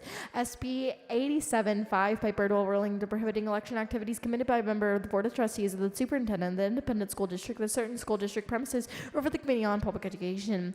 SB 878 by Birdwell relating the limitations of the use of the public money under the certain economic development agreements or the programs adopted by the political subdivisions, or for the Committee on Ways and Means. SB 88-3 by Paxton relating the patient access to prescription drugs and off-label use for the COVID-19 treatment, for the Committee on Public Health. SB 91-7 by Zaffarini relating the certain boiler inspections, reports, and composition and governance of the Board of Boiler Rules, or for the Committee of Licensing and Administrative Procedures. SB 91-8 by Zaffarini relating the licensing and regulations of orthodontics and prosthesis, or for the Committee on Public Health. SB 92-6 by Hancock relating the certain practices of the health benefit plan issues to encourage the certain physicians and healthcare providers that rank physicians, or for the Committee on Insurance. SB 95-5 by Parker relating the punishment of the offense of trafficking of a person, or for the Committee on Criminal Jurisprudence. SB 95-8 by Parker relating the eligibility of certain victims of trafficking of persons and compelling prostitution and the order of non-disclosure of criminal history or information, or for the Committee on Corrections. SB 96-1 by Colcars relating the fraud prevention and verifying eligibility for benefits under Medicaid, or for the Committee on Human Services. SB 96-4 by Hughes relating the appearance of personal identification certificate of driver's license issued to a person who is not a citizen of the United States, or for the Committee of Homeland Security, Public Safety, and Veterans Affairs. SB 97-3 by Eckhart relating the prohibition on posting an internet information by an appraisal district regarding a certain residential property, or for the Subcommittee on Property Tax Appraisals. SB 97-4 by Eckhart relating the eligibility of a person employed by a school district to a teacher to serve on appraisal review board of an appraisal district, or for the Subcommittee on Property Tax Appraisals. SB 98-7 by Betancourt relating the subject matter jurisdiction of the criminal trial courts of the state, certain criminal actions, or for the Committee on State Affairs. SB 98-9 by Betancourt relating the criminal history information of certain masters, magistrates, referees, associate judges, or official court applicants appointed or employed and serve in the state court, or for the Committee on Criminal Jurisprudence. SB 990 by Betancourt relating the increasing punishment for certain conduct constituting the offense of a murder, or for the Committee on Criminal Jurisprudence. SB 99-1 by Betancourt relating to the inclusion of chronically absent truant students as students at risk of dropping out of school, and the collection of reporting or data reporting those students, or for the Committee on Public Education. SB 99-2 by Nichols relating the procedure by which Attorney General approves or denies approval of the state agency contract for the outside legal services, or for the Committee on State Affairs. SB 99-3 by Nichols relating the authority of the Peace Officer Commission by the Comptroller to apply for an order authorizing installation use of the mobile tracking device, or for the Committee on Criminal Jurisprudence. SB 1019 by Huffman relating the admissibility of certain hearsay statements and the injunction of certain sexual assaultive offensive committed against a person or a child with a disability, or for the Committee on Criminal Jurisprudence. SB 1021 by Huffman relating changing the eligibility of the Community Service Division of a person convicted of stalking into the offense of the improper contact of the person's victim, or for the Committee on Corrections. SB 1024 by Betancourt relating the issuance of certain anticipation notes and certifications of obligations, or for the Committee on Pensions, Investments, and Financial Services. SB 1029 by Knuckles relating the advising of certain user motor vehicles, or for the Committee on Transportation. SB 1030 by Nichols relating the exemption from sales and use taxes of certain aircraft components and other property required for normal aircraft operation, or for the Committee on Ways and Means. SB 1036 by Zaffarini relating the regulation of residential solar retail transactions requiring an occupation registration, authorizing fees, and providing civil administrative policies, or for the Committee on State Affairs. SB 1059 by Parker relating the authority of the governing body of the Home Rule Municipality to submit a proposed charter amendment to the voter of approval of application. The provisions of the amendment would be contrary to state law, or for the Committee on State Affairs. SB 1067 by Middleton relating prohibiting the public institutions of higher education and employees of public institutions of higher education, their spouses, from soliciting or accepting gifts, grants, donations, or investments of foreign entities, or for the Committee on Higher Education. SB 1079 by West relating the authority of the county to dispose of sensitive media devices, refer to the Subcommittee on County and Regional Government. SB 1080 by West relating the revocation and occupational license for certain license holders and issuance of a provisional occupations license to certain applicants with criminal convictions, or for the Committee on Corrections. Corrections. SB 1098 by Blanco relating disclosure of pharmacy to a patient of certain price information for a drug or biological product, or for the Committee on Public Health. SB 1099 by Flores relating to increasing the criminal penalty for certain offenses committed by an illegal alien, or for the Committee on Criminal Jurisprudence. SB 1101 by Flores relating to the prosecution of the offense of smuggling of persons, referred to the Committee on Homeland Security, Public Safety, and Veterans Affairs. SB 1151 by Blanco relating to an insurer's responsibility to review and audit a third-party administrator, referred to the Committee on Insurance. SB 1177 by Alvarado relating to the fire safety inspections at public school and private schools, referred to the Committee on Intergovernmental Affairs. SB 1191 by Creighton relating to the development of the standard method of computing a student's high school grade point average, referred to the Committee on Public Education. SB 1209 by Hughes relating to the election dates, referred to the Committee on Elections. SB 1214 by Perry relating to the operations and administration of the Concho County Hospital District, for the Subcommittee on County and Regional Government. SB 1220 by Hughes relating to the subject matter jurisdiction of the criminal trial courts of the state, for the Committee on State Affairs. SB 1227 by Flores relating to the fees of the issuance for certain military specialty license plates, for the Subcommittee on Defense and Veterans Affairs. SB 1228 by Hughes relating to the continuation of the Task Force on Consolidation of Workforce and Social Services, for the Subcommittee on Workforce. SB 1243 by Birdwell relating to the dissolution of Public Utility Agency, referred to the Committee on Natural Resources. SB 1247 by Perry relating to the consolidating certain non-resident hunting licenses, referred to the Committee on Culture, Recreation, and Tourism. SB 1248 by Perry relating to the disclosure of certain harvest report information submitted by the Park and Wildlife Department, referred to the Committee on Culture, Recreation, and Tourism. SB 1254 by Zaffarini relating to the regulation of professional employer organizations, for the Committee on Licensing Administrative Procedures. SB 1255 by Zaffarini relating to the regulation of mold assessors and remediators, for the Committee on Licensing and Administrative Procedures. SB 1277 by Parker relating to the municipal sales and use tax for street maintenance, for the Committee on Ways and Means. SB 1281 by Parker relating to the certain criminal offenses involving a mail or a mail receptacle key or lock, creating a criminal offense, increasing a criminal penalty, for the Committee on Criminal Jurisprudence. SB 1307 by Cook relating to the Benile Health Coverage Reference Guide developed by the Texas Department of Insurance, for the Committee on Insurance. SB 1313 by Cook relating to the prohibited signs, logos, and designs in advertising or marketing cigarettes, e-cigarettes, or other tobacco products, creating a criminal offense, for the Committee on Public Health. SB 1314 by Cook relating to the prohibition on certain e-cigarette products, for the Committee on Public Health.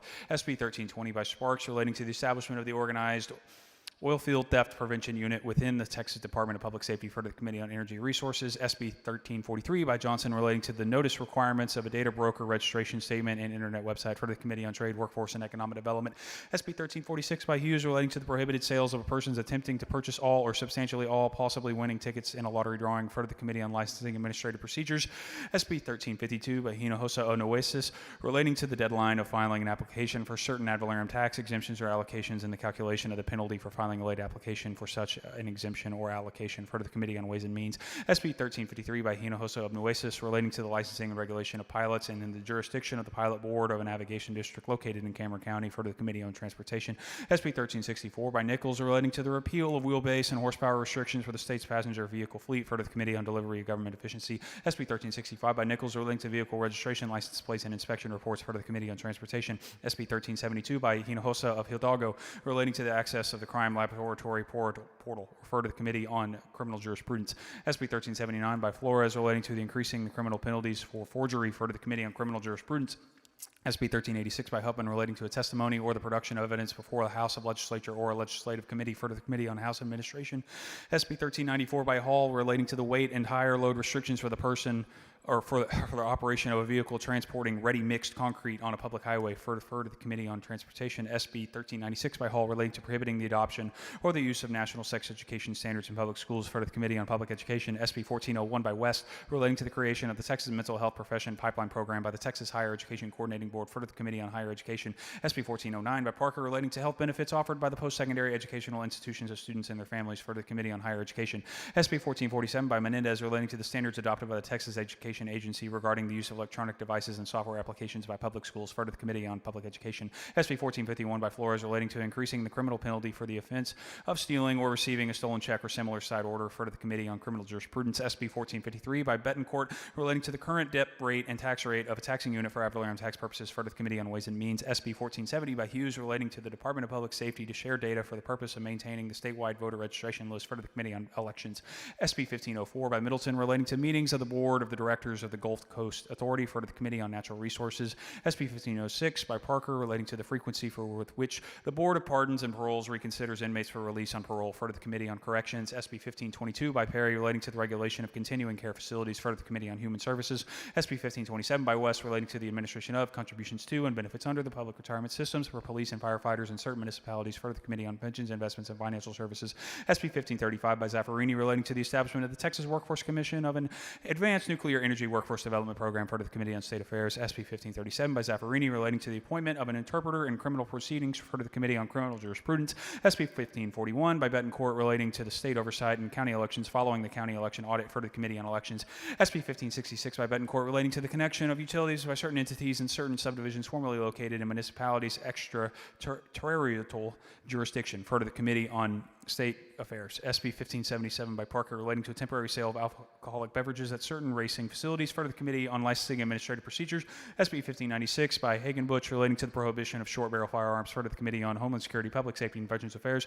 SB 1610 by Perry, relating to sexually violent predators, to the Texas Civil Commitment Office and to the prosecution of the offense and the harassment by sexually violent predators and other persons confined in certain facilities, amending certain sex offender registration requirements, increasing criminal penalties, for the Committee on Corrections. SB 1625 by Johnson, relating to the reporting of certain security incidents by public water systems to the Texas Commission on Environmental Quality and the Department of Information Resources, for the Committee on Natural Resources. SB 1646 by King, relating to the criminal conduct involving the theft or unauthorized possession of copper or brass, to the sale of the copper or brass material to medical recycling entities, creating a criminal offense, providing administrative penalty, referred to the Committee on Homeland Security, Public Safety, and Veterans Affairs. SB 1662 by Zaffarini, relating to the notice provided to certain public drinking water supply systems of poor water quality testing, referred to the Committee on Natural Resources. SB 1663 by Zaffarini, relating to the notification procedures concerning groundwater contamination, referred to the Committee on Natural Resources. SB 1664 by Schwartner, relating to public information regarding the rates of transmission and distribution utility, referred to the Committee on State Affairs. SB 1677 by Menendez, relating to a study of prevention and reduction on the diabetes-related amputation, referred to the Committee on Public Health. SB 1706 by Hinojosa of Nueces, relating to the authority of the governing board of the state of governmental body to conduct a closed meeting to deliberate an issue involving certain defense, military, or aerospace issues, referred to the Committee on Delivery, Government Efficiency. SB 1719 by Hughes, relating to the rulemaking power of Texas Supreme Court, referred to the Committee on Judiciary and Civil Jurisprudence. SB 1728 by Perry, relating to participation in certain juvenile justice entities in the Jobs and Education for Texans grant program, for the Subcommittee on Juvenile Justice. SB 1741 by Parker, relating to the measurement to prevent foreign influence, foreign interference, and intellectual property theft at public institutions of higher education, referred to the Committee on Higher Education. SB 1750 by Paxton, relating to instructional facilities funding the certain open enrollment charter schools, referred to the Committee on Public Education. SB 1758 by Birdwell, relating to operation of a cement kiln in the production of aggregates near a semiconductor wafer manufacturing facility, referred to the Committee on Environmental Regulation. SB 1759 by Birdwell, relating to the declaration of an oil or gas emergency by the Railroad Commission of Texas and the liability of a person for assistance, advice, or resources provided in relation to an oil or gas emergency, referred to the Committee on Energy Resources. SB 1762 by Blanco, relating to the authority of the Railroad Commission of Texas to designate certain persons as the operator and of an orphaned oil or gas well, referred to the Committee on State Affairs. SB 1804 by Alvarado, relating to the restitution and compensation paid to victims of certain offenses for tattoo removal related to the offense, referred to the Committee on Criminal Jurisprudence.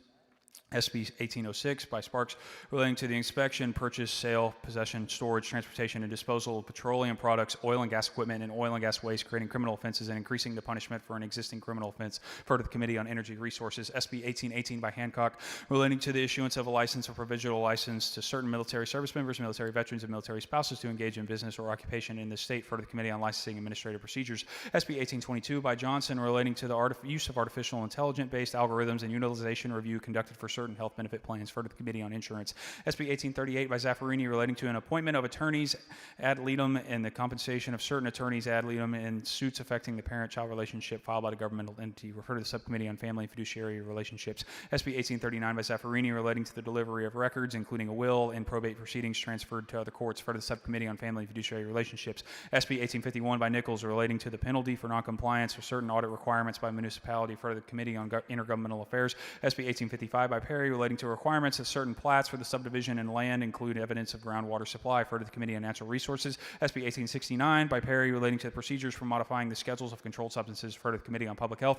SB 1871 by Perry relating to the discipline management and access to telehealth mental health services in public schools, referred to the Committee on Public Education. SB 1872 by Perry relating to the expulsion of public school student for engaging in conduct that constitutes certain offenses, referred to the Committee on Public Education. SB 1873 by Perry relating to students enrolled in public schools subject to in or out of school suspension, referred to the Committee on Public Education. SB 1874 by Perry relating to the immunity from certain disciplinary proceedings against a professional employee of a school district for certain actions concerning public school discipline and law and order, referred to the Committee on Public Education.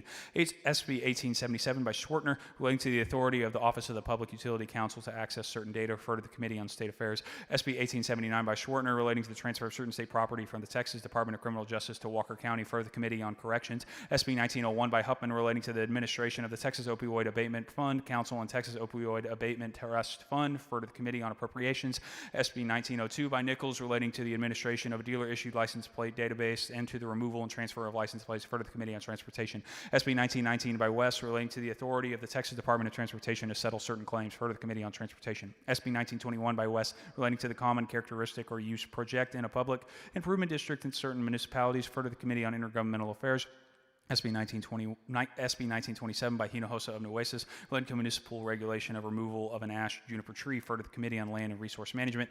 SB 1936 by Hinojosa of Hidalgo, relating to the definition of an abuse unit for certain controlled substances under the Texas Controlled Substances Act, referred to the Committee on Criminal Jurisprudence. SB 1937 by Hinojosa of Hidalgo, relating to the testing of evidence containing biological materials in capital cases, referred to the Committee on Criminal Jurisprudence. SB 1962 by Betancourt, relating to the assessment of a public school students, public school accountability and actions, and proceeding challenges the operations of the public school system, referred to the Committee on Public Education. SB 1968 by Schwartner, relating to the licensing and regulation of certain real estate professionals by the Texas Real Estate Commission, referred to the Committee on Licensing and Administrative Procedures.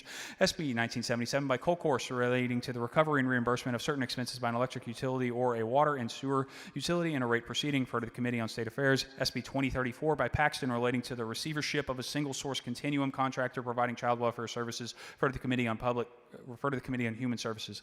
SB 2053 by Birdwell, relating to the creating the Governor's Medal of Service Award to recognize service of the people of Texas, referred to the Committee on State Affairs. SB 2066 by Huffman, relating to the repeal of the Texas Research Incentive Program, referred to the Committee on Higher Education. SB 2077 by Zaffarini, relating to the qualifications of members of the Board of Directors of the Texas Mutual Insurance Company, referred to the Committee on Insurance. SB 2112 by Colcourse, relating to the punishment for certain criminal offenses related to the cultivated oyster mariculture, increasing a criminal penalty, referred to the Committee on Culture, Recreation, and Tourism. SB 2122 by Zaffarini, relating to the imposition of application fees for certain permits and permit amendments for the disposal of oil and gas waste, referred to the Committee on Energy Resources. SB 2124 by Zaffarini, relating to the publication of the Texas Groundwater Protection Committee's annual report, for the Committee on Natural Resources. SB 2143 by Perry, relating to the authority of the county to commission certain individuals as peace officers and establish certain law enforcement agencies to certain requirements for fire marshals, referred to the Committee on Homeland Security, Public Safety, and Veterans Affairs. SB 2166 by Parker, relating to the testing of voting tabulation equipment, referred to the Committee on Elections.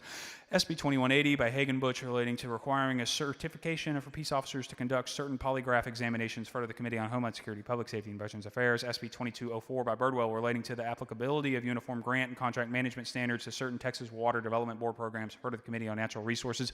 SB 2226 by Nichols, relating to requirements for loans and grants provided by the Texas Transportation Commission to aviation facilities located in economically disadvantaged counties, for the Subcommittee on Transportation Funding. SB 2231 by Hinojosa of Nueces, relating to the requiring the Texas Higher Education Coordinating Board to waive fees for admission applications submitted to public institutions of higher education during certain periods, referred to the Committee on Higher Education.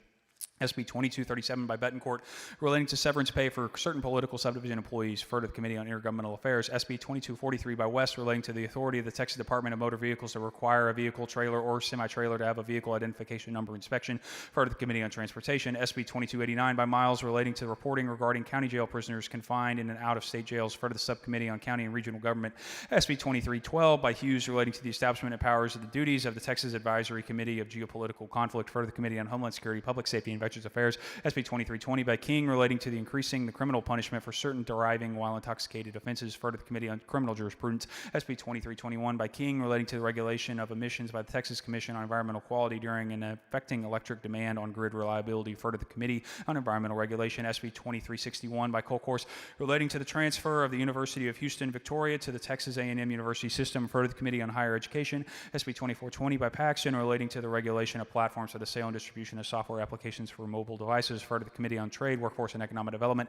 SB 2425 by Nichols relating to the regulation of automated motor vehicles creating a criminal offense. Referred to the Committee on Delivery, Government Efficiency. SB 2569 by Flores relating to the reporting of requirement for certain law enforcement agencies regarding the agency's use or operation of an unmanned aircraft. Referred to the Committee on Homeland Security, Public Safety, and Veterans Affairs. SJR 4 by Schwertner proposing a constitutional amendment providing the maximum amount of money allowable in an economic stabilization fund. For the Committee on Appropriations. SJR 27 by Huffman proposing a constitutional amendment regarding the membership of the State Commission on Judicial Conduct and the authority of the Commission and the Texas Supreme Court to more effectively sanction judges and justices for judicial misconduct. For the Committee on Judiciary and Civil Jurisprudence. SJR 37 by Birdwell proposing a constitutional amendment clarifying that a voter must be a United States citizen. For the Committee on Elections. SJR 39 by Birdwell proposing a constitutional amendment to allow the legislature to override a veto by the governor following a regular session of the legislature. Refer to the Committee on State Affairs. SJR 57 by Huffman proposing a constitutional amendment prohibiting the use of state funds to pay for the obligations of a local public retirement system. Refer to the Committee on Pensions, Investments, and Financial Services.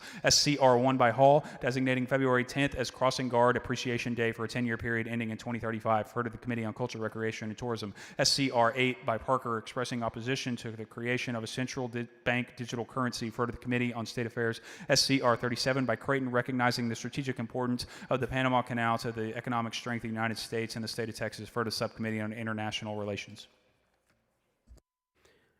Pursuant to a motion previously adopted, the House stands adjourned until 10 a.m. Wednesday.